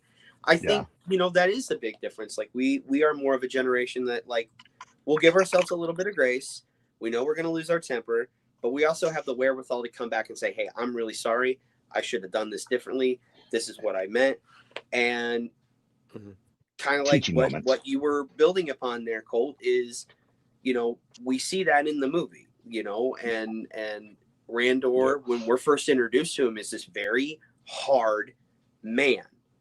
And in his mind, he's like, I have to prepare my son to be a king, and a king has to be hard. So in his eyes, at that time, who he was at that time, he's doing a good job. I'm being a good dad. I'm making him strong. And then, you know, all hell breaks loose. He doesn't see his son for how many years was it? Like 17, something like that. And he comes back to Eternia, and he gets to see him, and his heart is much softer, and reiterates just how much he loves his son before the inevitable happens. You know, and I think that is, I think that was a perfect metaphor for what you said, Colt. We're trying to break those cycles. We're trying to do things differently. I think that is a real big statement on kids of the 80s and early 90s and stuff, how we grew up and how our parents were and how we're trying to do it now. And the kind of, but also like people were trying, like the real fans know that this was a core tenet of this cartoon as well. Like 100%. This was baked into the thing. So like, if you're like, I don't like this toxic masculine, blah, blah, blah. Randor was a dick to Adam constantly. Yeah. Constantly. Now, was it turned down about 4 or 5 clicks on the Filmation series? Sure, yeah, absolutely. Because it was a daily syndicated cartoon. But yeah, he was very judgmental of Adam. He had a very harsh opinion of Adam. Like, my son's constantly dicking around. He's constantly doing this. He runs away whenever there's trouble. And that was even mirrored in Revelation and Revolution. Well, not Revolution. Well, a little bit in Revolution, but you know. But in Revelation, but you also got the fan reaction to seeing that scene of Randor, you know, saying that he wishes Adam could be more like Tila and take things more seriously and stuff like that. And people are like, oh, why is Randor being such a dick to Adam? This is, you know, they're obviously downplaying, you know, they're, you know, it's like, guys, this is how it was. This is how these characters are. This is what's been established for 40 years. Like, pay attention. Whatever romanticism you've had over these characters, it's not what you remember. It's just not. Exactly. Like, you need to go back and watch it. Like, yeah. You know, but I think that moment with Randor and Adam in the movie, when Adam says, you know, when he says, you know, I'm finally the man that you wanted me to be. And Randor says, you know, he's like, well, what did I want you to be? And Adam says, someone else. Like, I've seen the movie 6 times now, and it still like guts me, you know, because I'm just like, I want my kids to be the best versions of themselves, and I will do whatever I can to help them get to that point. I never want them to think that I want them to be something that they're not, to be something different. You know what I mean? Like, I hope to hell that I'm putting out the right kind of message, and you know, I feel like I am. Like, my parents never apologized to me. I feel like I apologize a lot to my sons, you know, when I know I screwed up and I know I'm not as patient as I should have been. But I mean, that's how it is. Like, and you know, to Andrew's point, like, it's baked into this IP. This is what He-Man is about. He-Man has always been, you know, I call it gentle masculinity. Like, he'll protect, but he'll, you know, he's there to teach a lesson. He's there to help us be better people at the end of the day. Yeah. And that's another big thing too. Like, I mean, He-Man, like, I mean, this was more of a broadcasting standards, Lou Scheimer kind of thing, but like the violence, there was no violence in He-Man. It was just off screen. It was pretty low stakes violence. Yeah. And on top of that too, like, He-Man, like, I mean, he would often like sort of like almost like Batman his way out of things. Like, he would sort of think his way out of it. Like She-Ra too. Like, they were both like funny about it. Like, once they actually got the super strength, they were a little cocky. And so it wasn't like this big, like, they weren't Lobo, you know? They weren't like just like tearing through the place, like, you know, ripping people's heads off. Like, they were just all like, oh, that's a little funnier. Like, we're like practically invulnerable and super strong. Like, whatever. Like, the stakes are low. And it's that thing where it's like, I want to watch a Batman movie because I want to watch Batman be a badass and put bad guys into the intensive care unit. Like, I want to see the Batman moment where he's in the mud with the mutant leader talking about, you know, this is an operating table and I'm the surgeon. Like, hell yeah. that goes hard. Yeah. I want that for Batman. I don't want that for He-Man. No, Like that's No. not what I expect with It doesn't He-Man. fit. No. It's just not. It doesn't feel authentic. Well, that's not even. I don't need yeah, a dark take on He-Man. Yeah, Well, punch some as many people- boulders as you want. You know, I want to see He-Man Yeah. punching boulders and lifting things. Like that stuff's cool.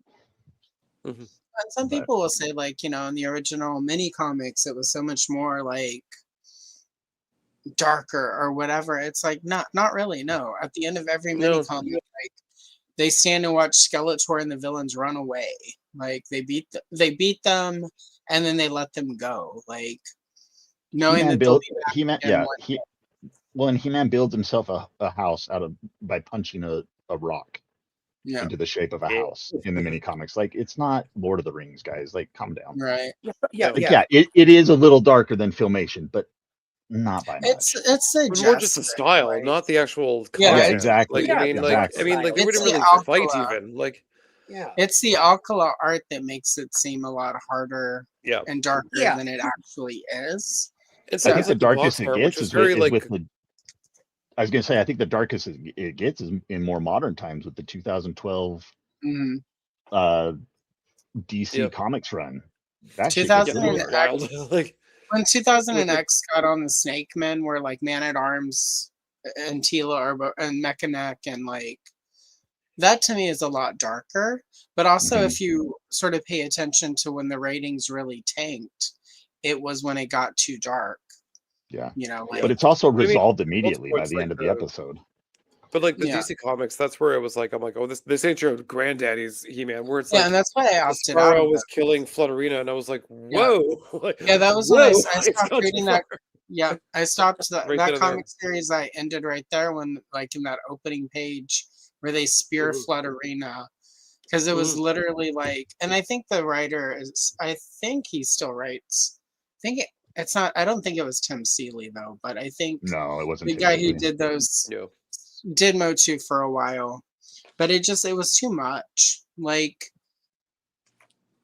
It was and very part of it edgelordy. was. Yeah. And part of it was like, we need to make She-Ra badass so dudes will like her. And it's like, no, She-Ra, No. like I get some of that was like, we need to sort of work around the limitations of how like this character is licensed, and how like the development of her is, which is always going to be would have been a bit tricky with, I don't think it's as tricky now. It seems like a lot of that's been ironed out over the last few years. I think at the end of this, when Amazon owns everything, it'll be fine. Yeah. I'll be at Amazon, so we'll have all this She-Ra that we need. Yeah. But yeah, so I read this a long time ago, and it was very dark and gritty and violent, and I'm pretty sure that's why it didn't happen. Like, I think at the end of the day, and for everyone who's like, it needs to be that, we got a taste of that with Revelations and Revolutions, and like, And people got mad about it. people got mad at Yeah, exactly. People got mad. Who knew? yeah, right? Pick a damn lane already. I We- think Barbie we- really sort of like emboldened Mattel to sort of, and here's the other thing too. Like, I mean, if your opinions on Barbie aside, Barbie was a tight script with a message, not heavy, like not too heavy message, but like it had a point of view. And I feel like Mattel, as opposed to Hasbro, who keeps making slop via Transformers, Mattel's like, Ugh. we got a property, we need people who are passionate about it, we need Yeah. to tell a story. And it's a very simple thing to ask for a script or a movie, but they did it. And I was like, and I think that's the ultimate like good job He-Man movie. But also, like, can this give them. movie, the marketing has been everywhere. It's going to be on Amazon in a couple weeks, couple months, where your kids can Probably. stream it. I got 3 an to 4 Amazon. I got an Amazon package the other day, and it wasn't anything He-Man related that was ordered, but the packing tape had the Masters of the Universe logo. on it. Yeah. Like Yeah. it's all part of it. Like this is all part Yeah. of the bigger picture. You But know what I mean? as far as Mattel, like, the kids right now who got, taken over the weekend, like with dad to see this, right? Because dad wanted to see this for Father's Day, who are 5, 6 years old, and 10 to 15 years, when they're starting to feel those first nostalgic things, or when things were simpler with dad, or Mhm. you know, God Yep. forbid their dad's no longer with them. Like this is a Right. core memory. Yeah. And if I remember Dad taking me to Motu with my uncle yeah, John. and suddenly Yep. Mhm. you know, little Atticus, My cat? yeah, no, Atticus and Sage will remember when Dad took McNavy. them to the Motu, and they'll buy some He-Man toys. Yeah. You Yeah. know, like Mhm.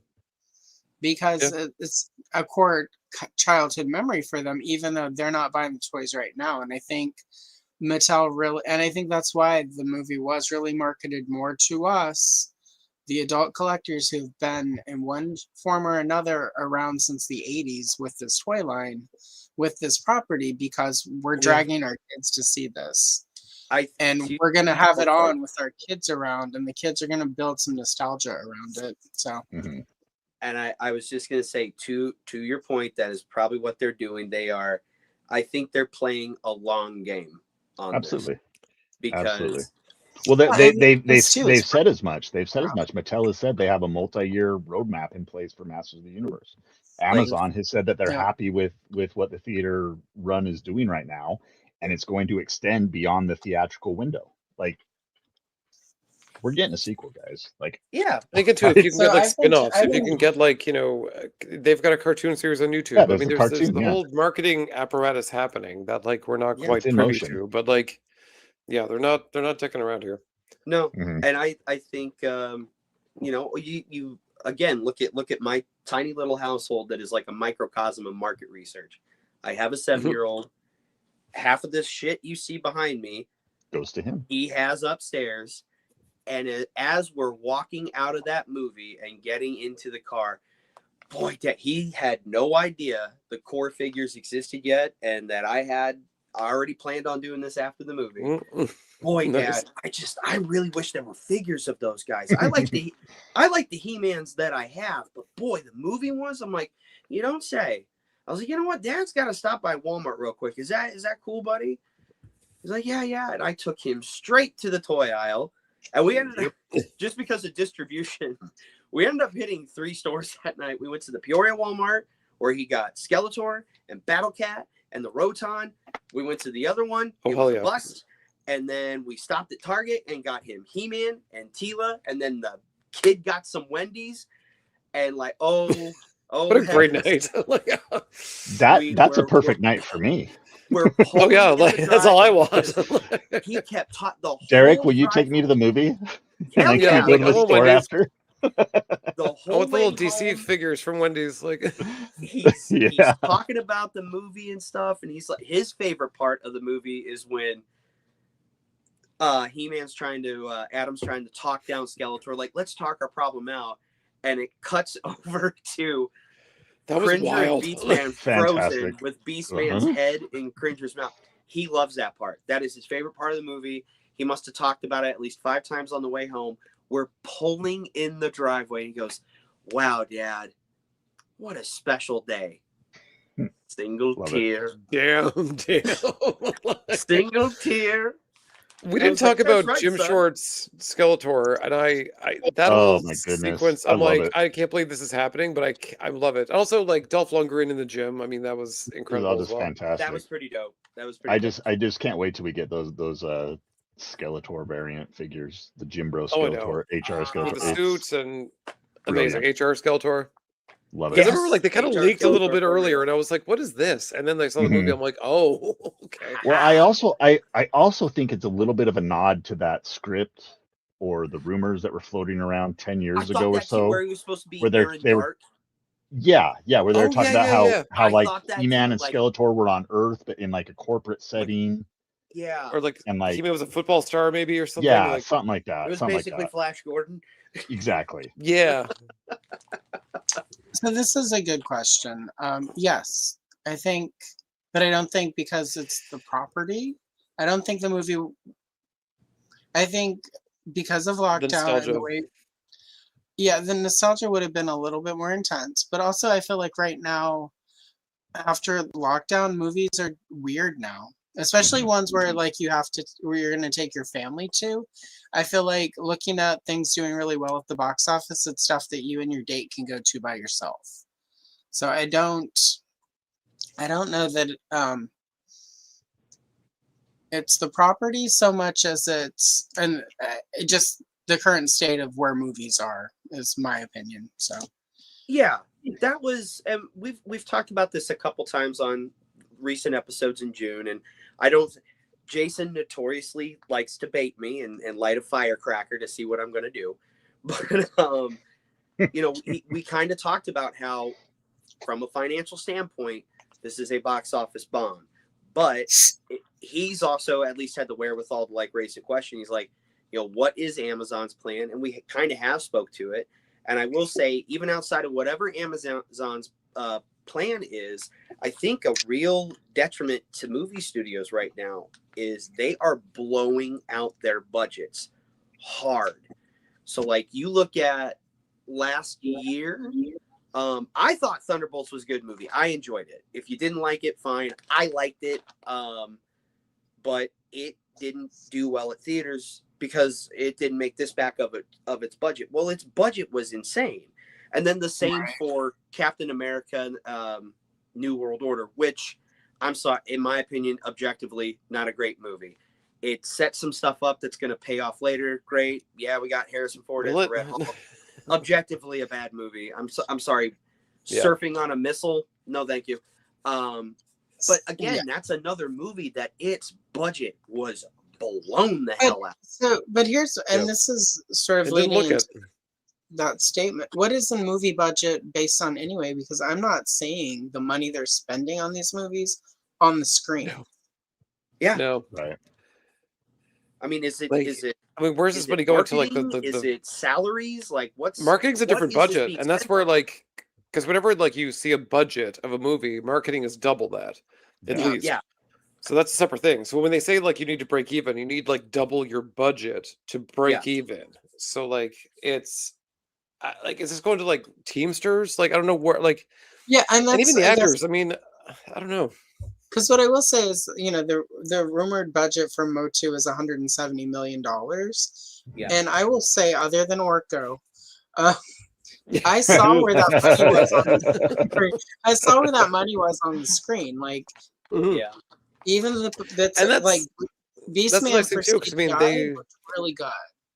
Yeah, they spent the money on like all the characters look great. The world looked great. The sets looked incredible. There was like almost like a maybe not like Lord of the Rings-esque kind of detail to it, but I mean, like there was a lot of thought put into architecture and there styles and you know things like the way Snake Mountain looked was different from Castle Grayskull, which was different. It wasn't from all blue. Like, it wasn't all like blue and green screen either. Like a lot of it wasn't just Mandalorian. A lot of practical.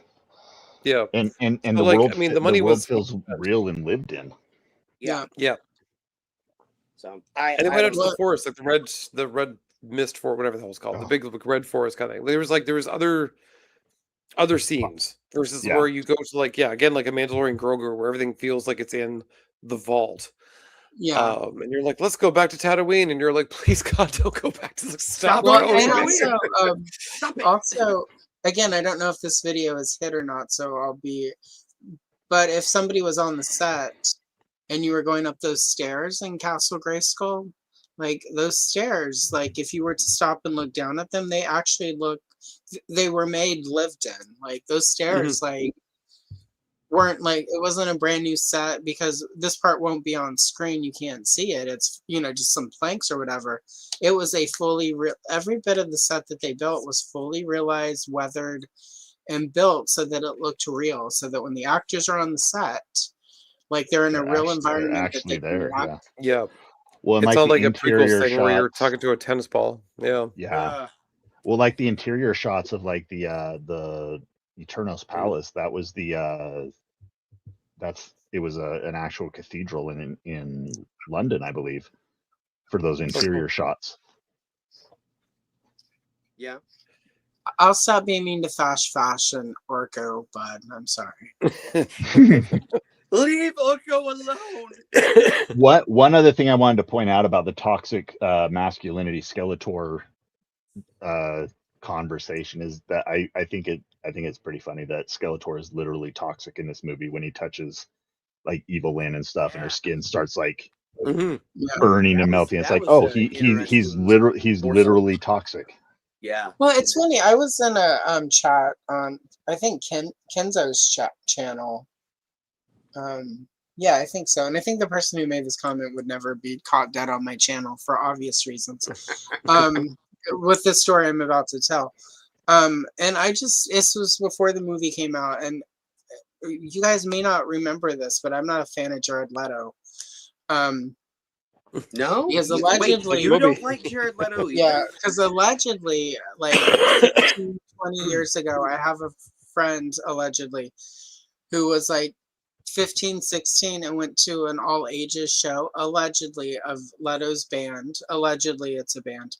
And she and her friend were talking through the set, and Leto allegedly dived off the stage and punched her. Yeah. Anyway, allegedly, this is an antidote that may not be real. So anyway, I've got a long-term dislike for decades, right? Before any of the Colt Island or anything else, cruising, prom night, parking lot. All the rest. Yeah, all the rest of it. Actually, though, I think he did a pretty good job in this. But anyway, he was great as the evil villain. But in the conversation, in the chat, I said something like, well, Leto is everything that's wrong with men. Like, and most people who aren't overreactive baby men are going to hear that as like, yeah, he's got some negative traits that some men have, right? Mm-hmm. What if I said that he's everything that's wrong with men? That doesn't mean all men. Dude had a meltdown and was like, that's a horrible generalization to make. And I just was like, but I'm a moderator on Kenny's channel, so I can't just mute or block someone. It kicks them from the channel. So I did such good reason. And yeah, they maybe. We know the names. Let's name them. Name them. I'm not gonna go there, but say his name. But yes, but it was just a really interesting reaction because it's like this sort of the generalization. It's like, well, obviously you're triggered by it because you're not a good person. Allegedly, but you're not generalizing men. You're generalizing. I'm saying Leto. Jared Leto is like when a man is, and I would have said, it's not even a generalization; it's a specification. If like Lena Dunham had been playing Skeletor, I would have said Lena Dunham is everything wrong with women. Like, you're not attacking women. I'm not attacking women. Well, here's the thing. Here's the thing. Like, I've never heard those kind of arguments and thought to myself, oh, they're talking about me. Yeah, right. You know what I mean? Like, why? Like, it's so like if your first gut reaction talking about me. Yeah, if your gut reaction is to defend Jared Leto, you're like, are you telling on yourself? Like, are you saying you're like, right. oh, actually, I'm a piece of shit? Like, yes, the person is telling on themselves. Because if you're upset by something like that and you feel the need to go heels back about it, that says a lot about you and what you're dealing with. Right. Go ahead. Really quick to this. Actually, I don't think it would have because Jared Leto is a big thing that turned people off from Tron Ares. Yeah. Jared Leto right now is considered box office poison. He's toxic. Well, he actively dissuaded me from wanting to see Suicide Squad. Just the visual design of that character alone. That's the beginning of the end. Yeah, exactly. That was the last and then hearing, and then just hearing like the onset like stuff that he was doing. Yeah. I was just like, what is going on here? Like, this it was so tacky because he was trying to do a whole like Heath Ledger kind of thing because he's all like, oh, the role makes you crazy, so I'm gonna copycat like Heath Ledger's tragedy for my own. I'm a method actor. So tacky. Like, method actor to me is just code for I'm an asshole.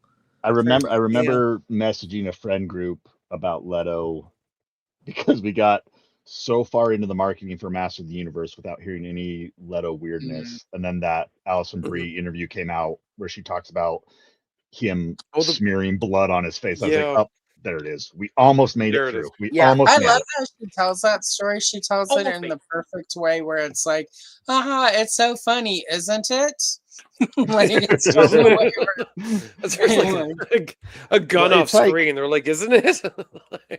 Oh, I is he? I Okay, I had a little I'll bit of chat a with you I had a little bit of a realization. I was talking with a guy that I talk to, pretty often about He-Man stuff, and he tends to go into like the manosphere type of complaints about, how when people, like when the director for Master Universe says toxic masculinity, toxic masculinity, it's a trigger word for people that automatically turns them away from the movie and stuff like that.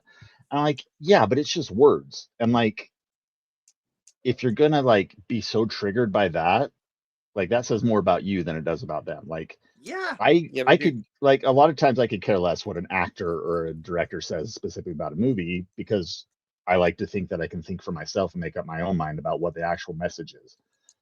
But then I kind of had the thought where I was like,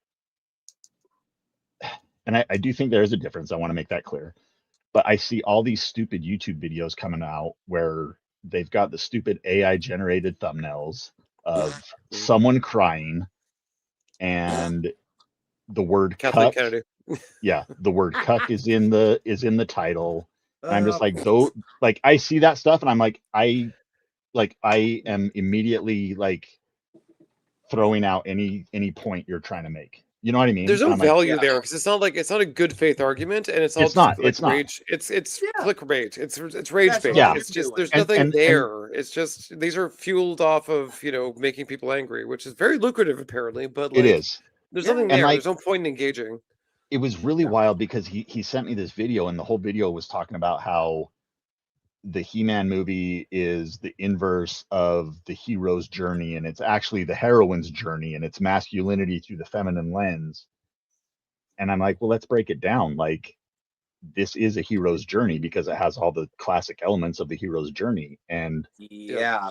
if you take the primary example of the hero's journey in cinema, which is Luke Skywalker, because that was famously, applied to the hero with 1,000 faces by Campbell.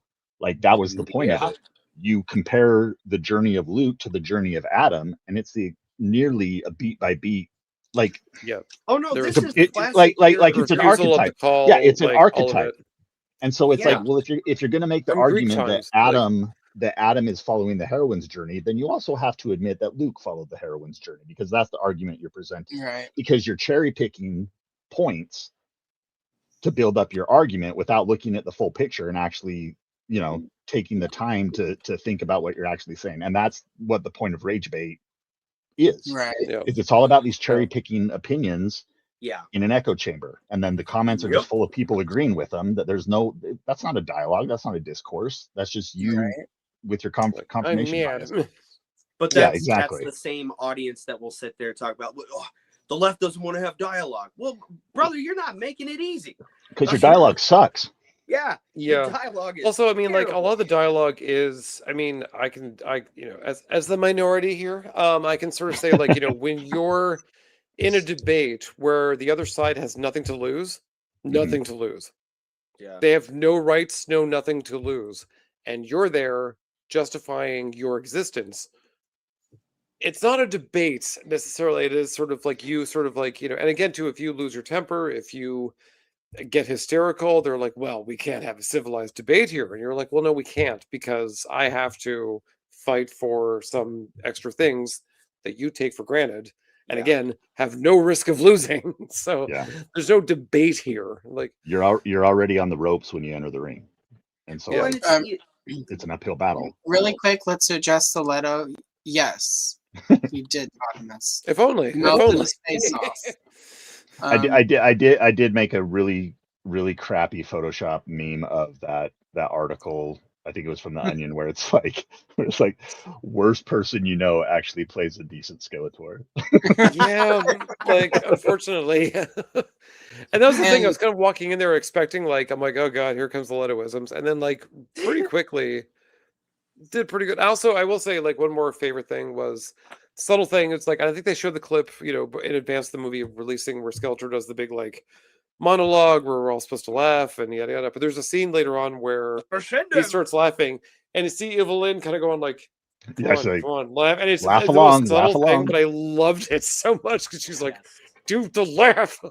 My favorite part, my favorite Skeletor moment is actually in that moment when they finish the laughing, the little, I guess, physical comedy that he does with his staff. He's just kind of standing there and he kind of twirls the staff a little bit. I don't know why, it cracks me up every time I see a little it. zhuzh on it. Yeah, he just kind of shakes it and then goes back into being Skeletor.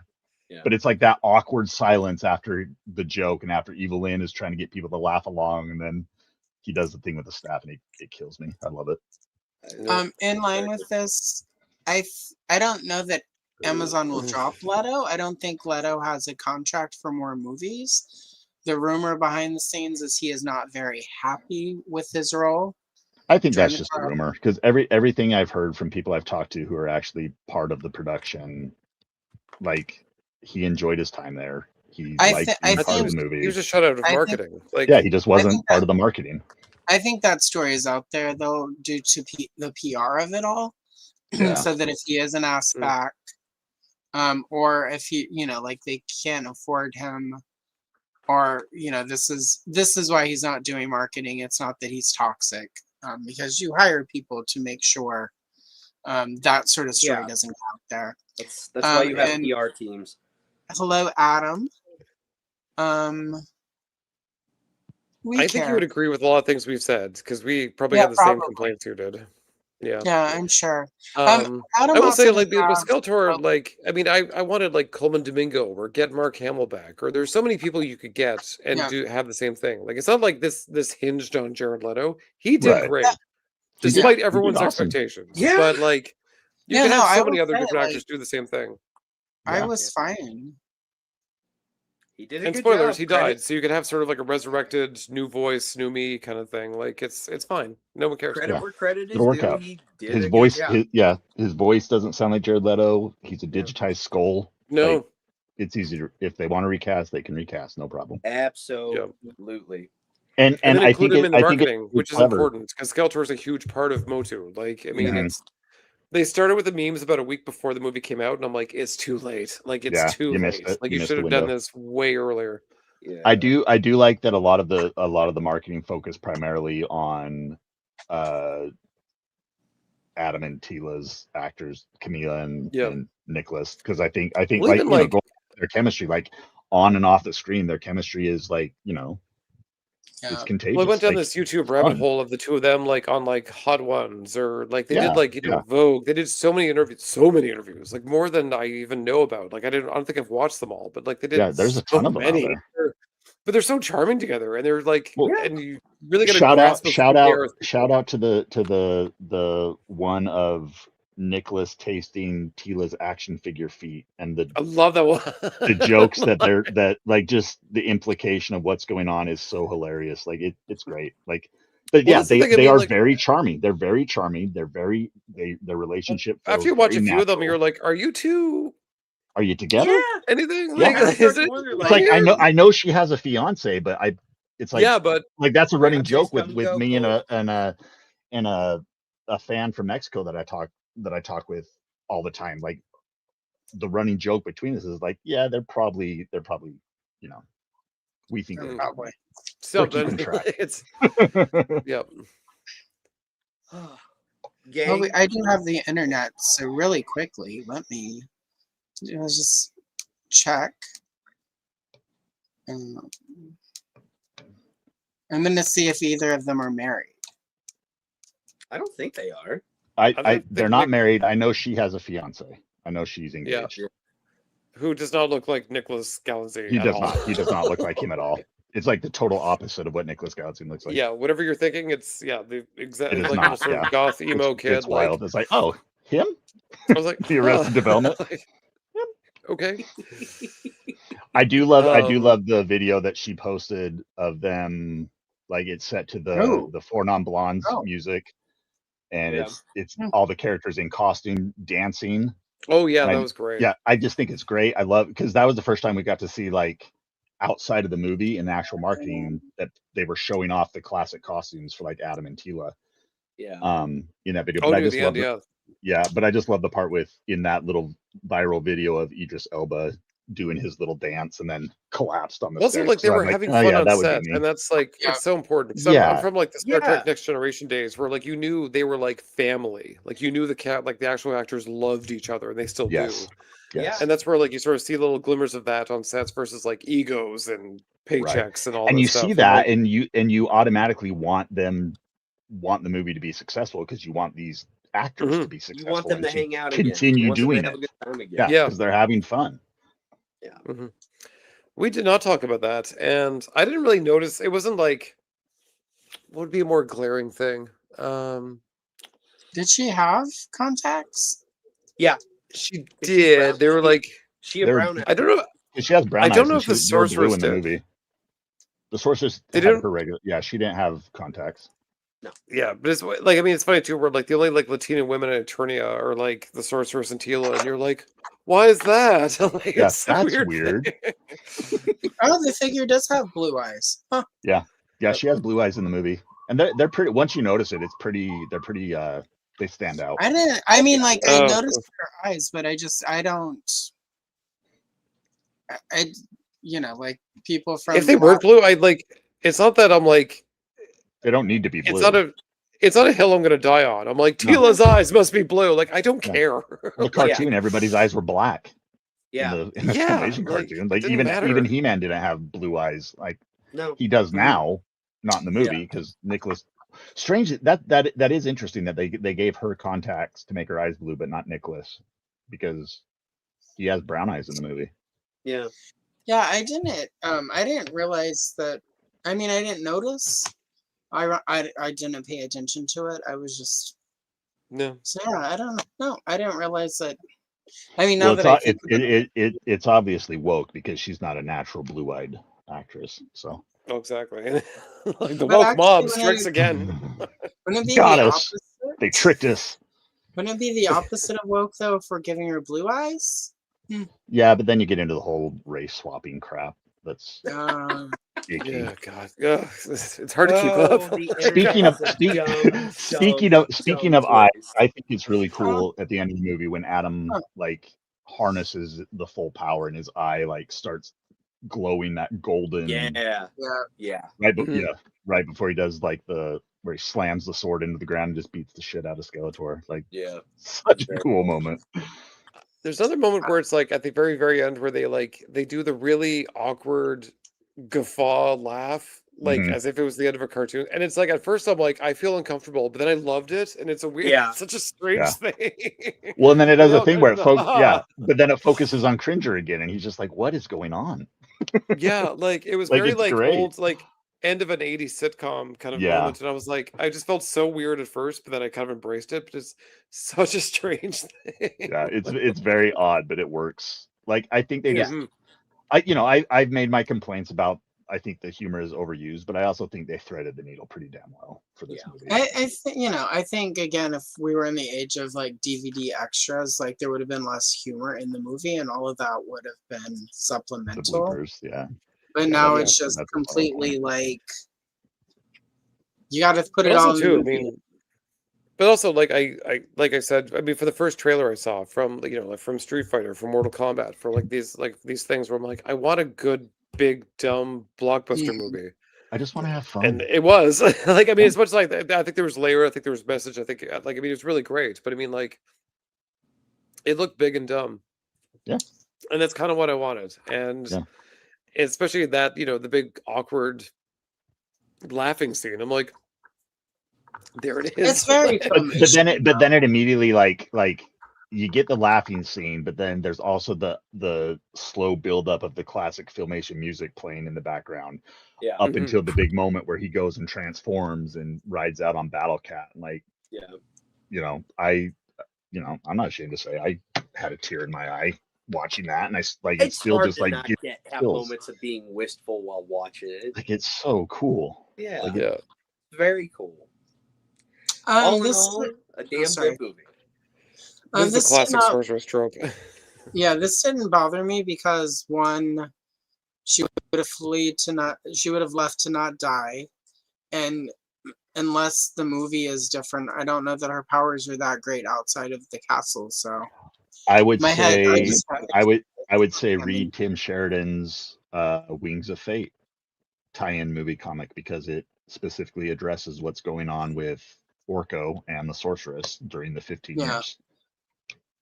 Like that's got the it. specific story of that comic. And yeah, And Adam, that, we talked about the tone where like there's a bit of like tonal whiplash during yeah, very serious scenes sometimes where we were all kind of like, especially in the middle where it did kind of slog for a bit. There was a few Hmm. things that were like ill timed. It you Yeah. know, it's an up and down. Some moments work well, some moments don't. It doesn't ruin the well, movie for me. it's Oh, the important to note fisting works though, great. It's awesome. Adam doesn't More have fisting. filmation the Yeah. way we do. And like Adam, if I'm remembering correctly, Adam didn't watch filmation growing up. For me, No? even though the tone was uneven, it's very filmation. Like you've got Orko like dropping Yes. eggs on people's head when magic goes wrong, and then 15 seconds Some- later, like The queen is captured kind villains of are thing, and you're like, whoa. Right. yeah, right. I think Tila's my favorite trolling that I've been doing on the Facebook groups is when I come across the post about people complaining about the tone of the movie and it's not serious enough. I always like I'll just post screenshots from the cartoon of ridiculous things, and the one I did right. recently is And so many. Yeah. Skeletor water skiing on the back of Merman and Whiplash. It's like this is the source material, guys. Like it Yeah. is a little Yeah. goofy, How it how is a little serious do silly, you want this to and be? that's okay. It's okay to have fun. Yeah. And I will agree with And that, Adam. But I yeah, think because we talked about that's being in a bubble where we yeah, sort of thought this would succeed because we are fans, Mhm. yeah. and maybe we were blindsided by Sure. reality. I wasn't blindsided. I was about 50-50. I'm like, this either blows up or it hits just for the fans. Yeah. So I mean, I wasn't. I was unhappy that I wasn't surprised. Um, I was disappointed, but not surprised, or like the saying goes. Mhm.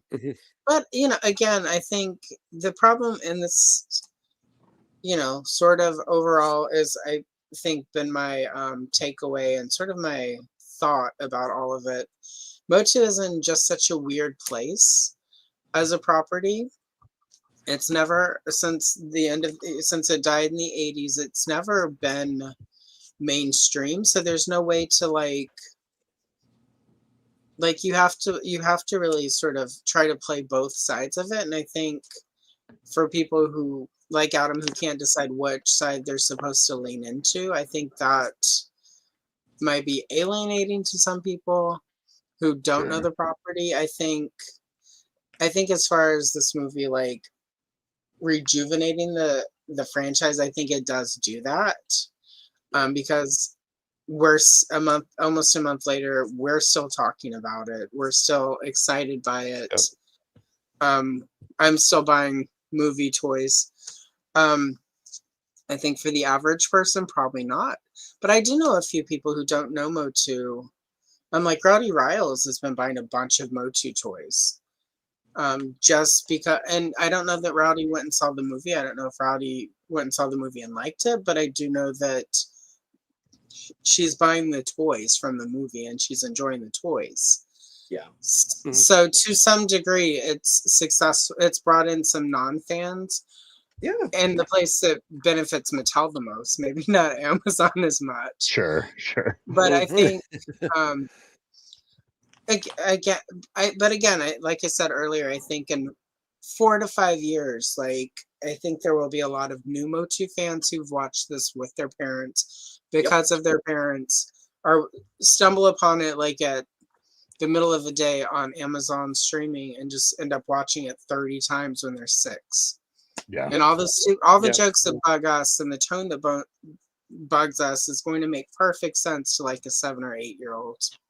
You know, and I will say, with the humor specifically, like it feels very overbearing the first time watching the movie, but then you watch it again and you're like, it's really not. Yeah. There's really not a ton of jokes in it.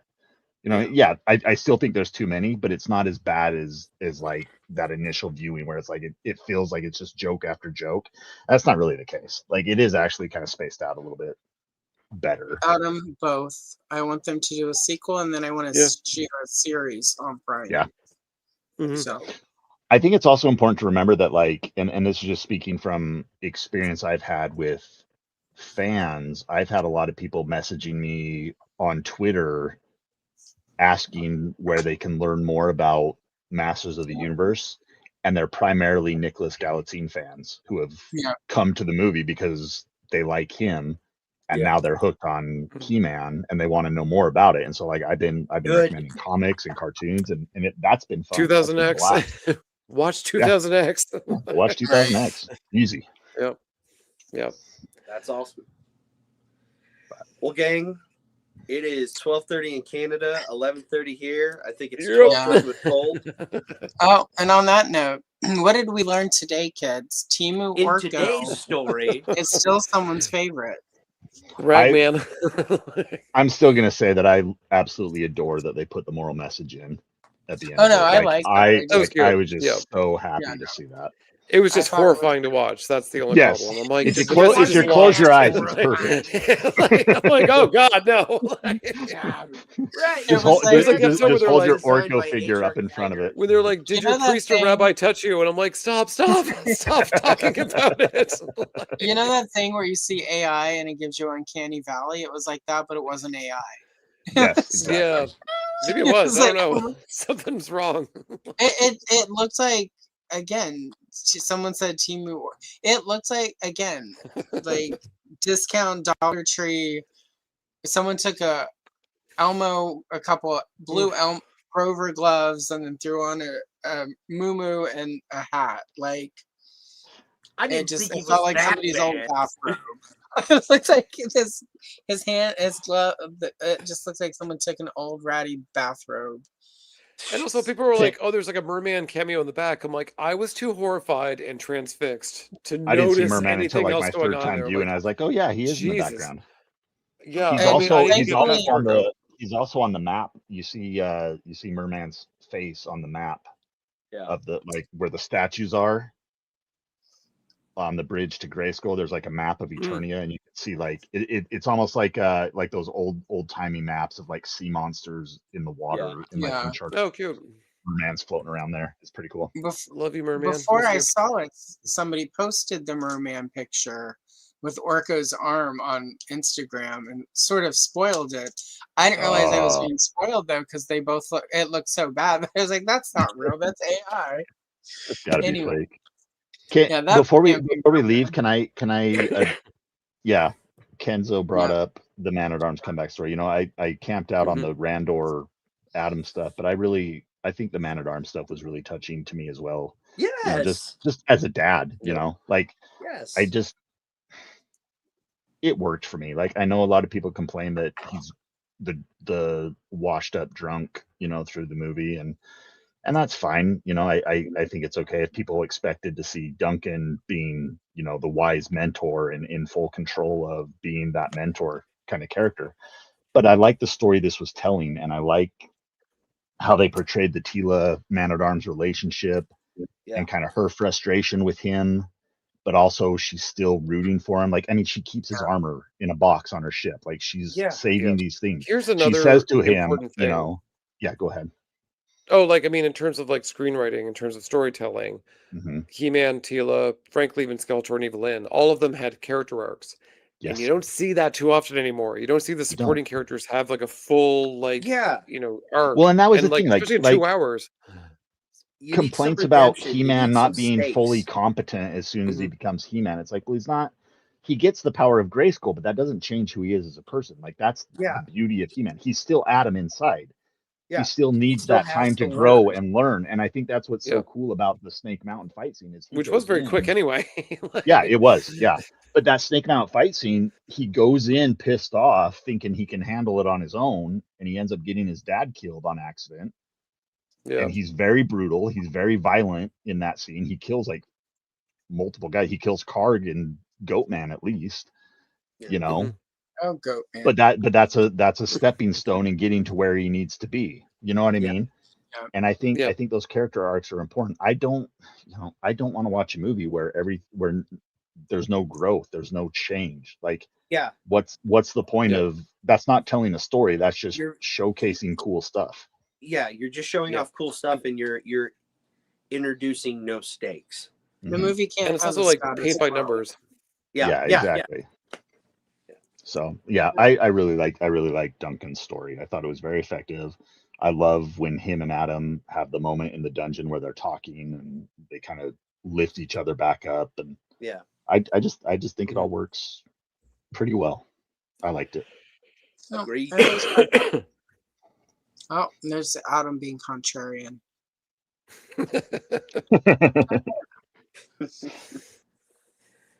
Oh, In the 3-hour cut, there's like a whole extra scene. God, this stream is a 3-hour cut. Okay. I know. I How was did that going to say happen? that. And I'm that is normally why on top of it, you but because of the my two co-husband. brownouts. Yeah, All you're right, dealing with like rolling brownouts. My gay Canadian co-husband is sick. No. Colt's got to run a farm. I'm falling the hell apart. We're rough. I can't even get my time zones correct. I was late because I we're messed all in up a the time bad zones. way. We're in a bad I was way. just sitting on the couch. I came in from irrigating my wheat field, and I'm like, I'm gonna lay on the couch for an hour. That's the story of my life, you know? Who hasn't irrigated a You get wheat it. field Get it. here and there? I think it's an Yeah, allegory for something. I don't know what. Shall we go That- around the the best thing about horns irrigating a to wheat what we have field, coming up? The best Yes, thing about you from irrigating me. wheat fields is I get to walk through and do the gladiator scene where I run my hand through the wheat, and I think of Oh, the music. Yeah. All right, let's see. Yeah, we should do that. Let's start with Colt, since Colt is our guest. Yes. Colt, where can the people find you? You can find me. I do news reporting for He-Man.org. But primarily I have a channel on YouTube called Dad at Arms. I'm also on Instagram and Twitter if you want to come yell at me there. But I primarily do interviews with people who have worked in some type of creative capacity for Master of the Universe. So writers, producers, Mattel executives. I told this to Allison earlier today, but today I interviewed the prosthetics guy who worked on the movie, and that was a really cool one. Sweet. So I'm in the process of editing that video. It should be up probably tomorrow, but a lot of cool stuff. And So, your Dad at Arms. and I dropped the link in chat. And your most recent video is an interview with the actor who played Ram Man. So Yes, and Yeah. he was awesome. no, Yeah. so and then It was the really cool. stunt and the stunt person and the motion cap person for Beastman. So Yes. go check those out. Sweet. And then an interview with Tim Sheridan, and that's some of the. Is that a news? That's the news story. That's not the movie story, right? That's the Tim Sheridan interview is the Wings of Fate tie-in comic for the movie. That's Okay, where so yeah, it's all about Sorceress and Orko. excellent. So there you are. There's a lot of content, Mochu movie related. This is stuff that we don't get on DVDs anymore, so go watch it over on Colt's channel.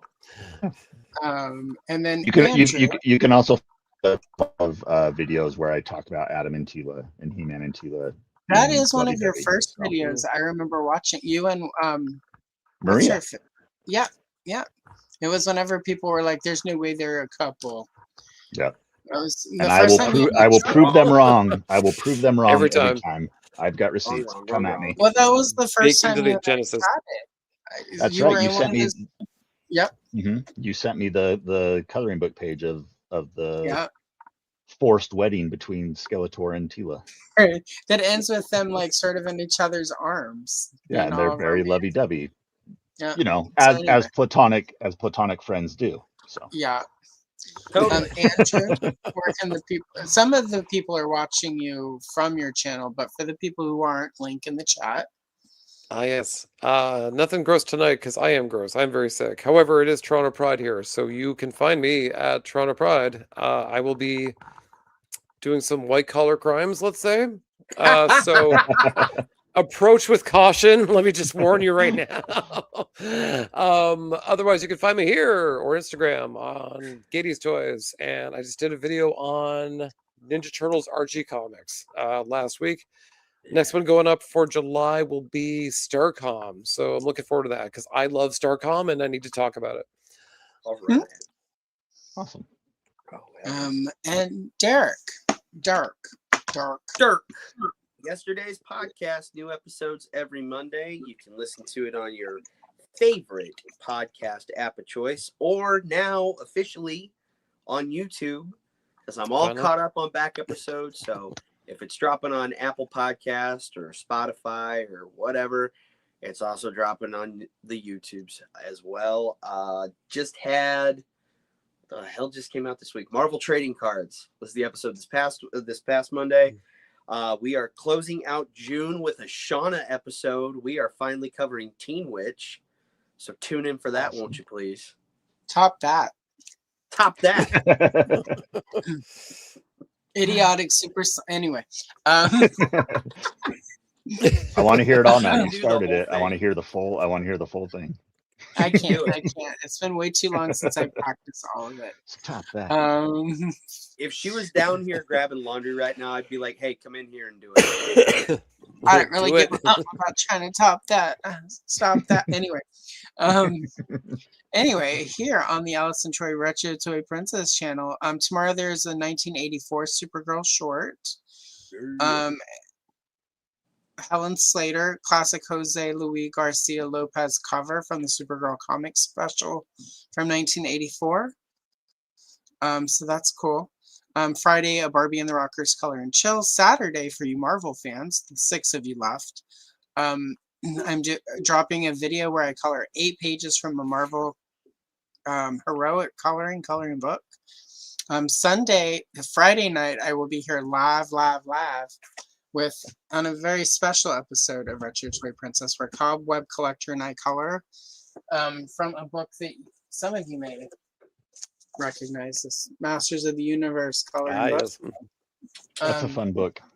Yeah, Cobb has a really his work schedule is such that he can't join me on Sunday, so every so often we do a very special Friday night, and then Sunday I'll be here solo coloring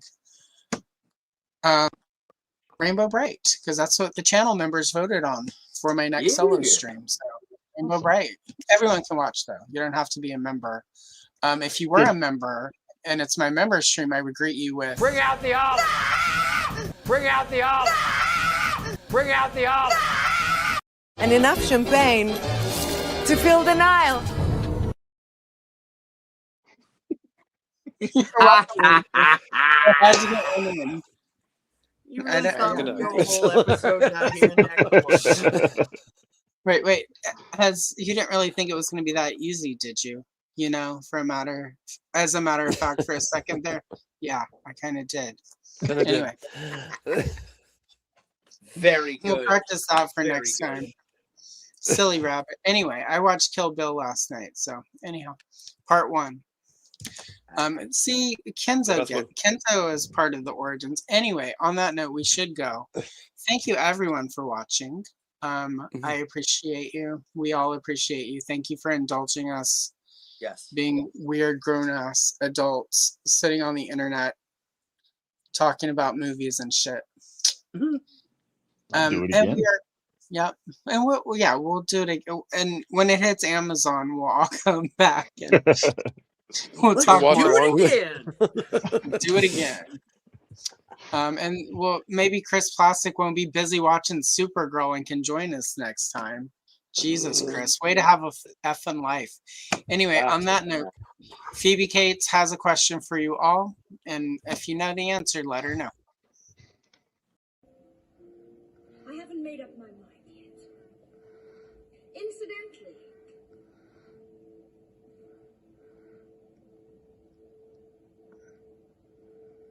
which one of you bitches is my mother?